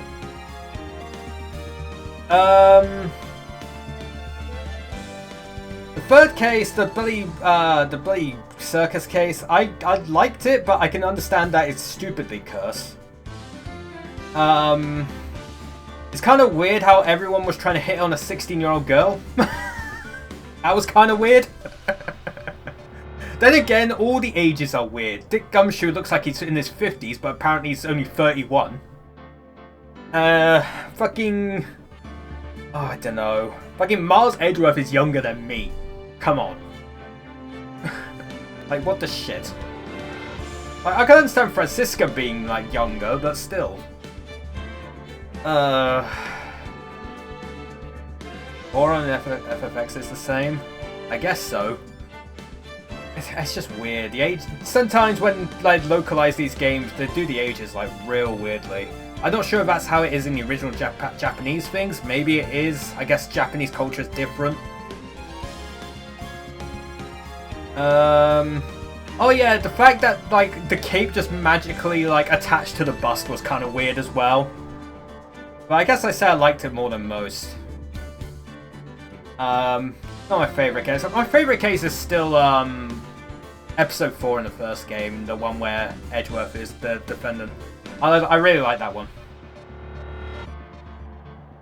Oh, I got the opposite. I got the opposite problem. I'm 30 years old, but people think I'm like in my low 20s, my early 20s. I wouldn't be surprised if I had like no facial hair at all. I'd get like ID'd if I bought like an 18 plus like DVD or whatever. I had that happen once. Last time I had it happen, I just turned 21. I just turned 21. I got ID for something, and I was like, man. But the thing is, I haven't really aged all that much in terms of face. I feel like I've aged inside by like 20 years. I feel like I'm 50 years old. But on the outside, if you looked at me, I'd probably still look quite young, which is surprising. Like, Father Time is on my side for now. But I'm sure Father Time will betray me, and I'm just gonna, like, it's gonna hit me like a fucking train in like 10 years. I'm sure it will.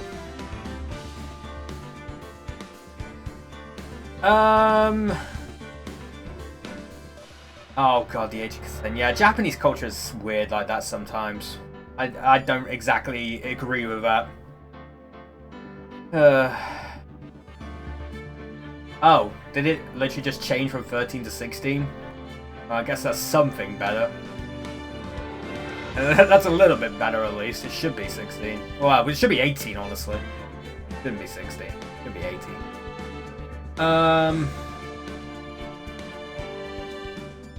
But yeah, again, I still think the first game was better. I'm not sure about the second case because I did the second case, but all I felt it did was just introduce us to Pearl, and it was like, oh, we need a defendant. Oh, we need a defendant. Oh, just have Maya be accused again. Why not? I feel like the second case was just to introduce us to Pearl and where like where the Faye family live.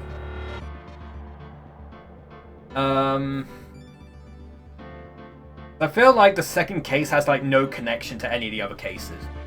Like even the third case, like the circus thing, had at least the tiniest bit of connection because it was fucking the killer's like hideout or whatever.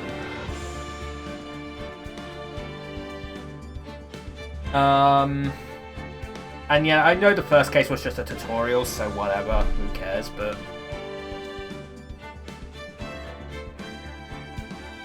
Yeah, as I said, I liked it, but I didn't like it as much as the first game. And we still got one game to do, chat, which is Trials and Tribulations. We'll start that up at some point. How many achievements have I got? 18! There's 12 achievements in fucking Trials and Tribulations, huh? Oh, I guess there's one thing in each... Oh, there's two things in this case. And there's not one in episode 4, but there's that fucking ladder fucking achievement. God damn it.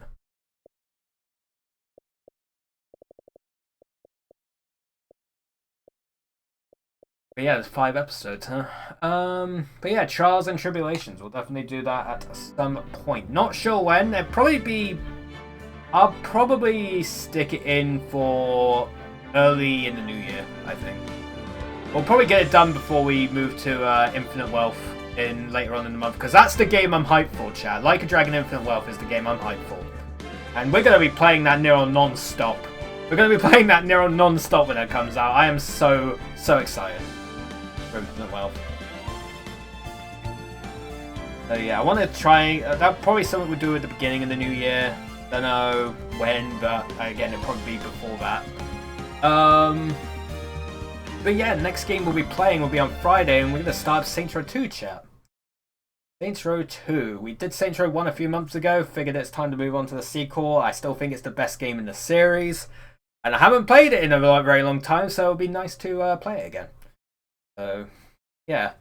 Also, I might consider doing it on an alternate account, because I already have all the achievements on Saints Row 2 on my main account on 360, but it would be nice to get all the achievements again.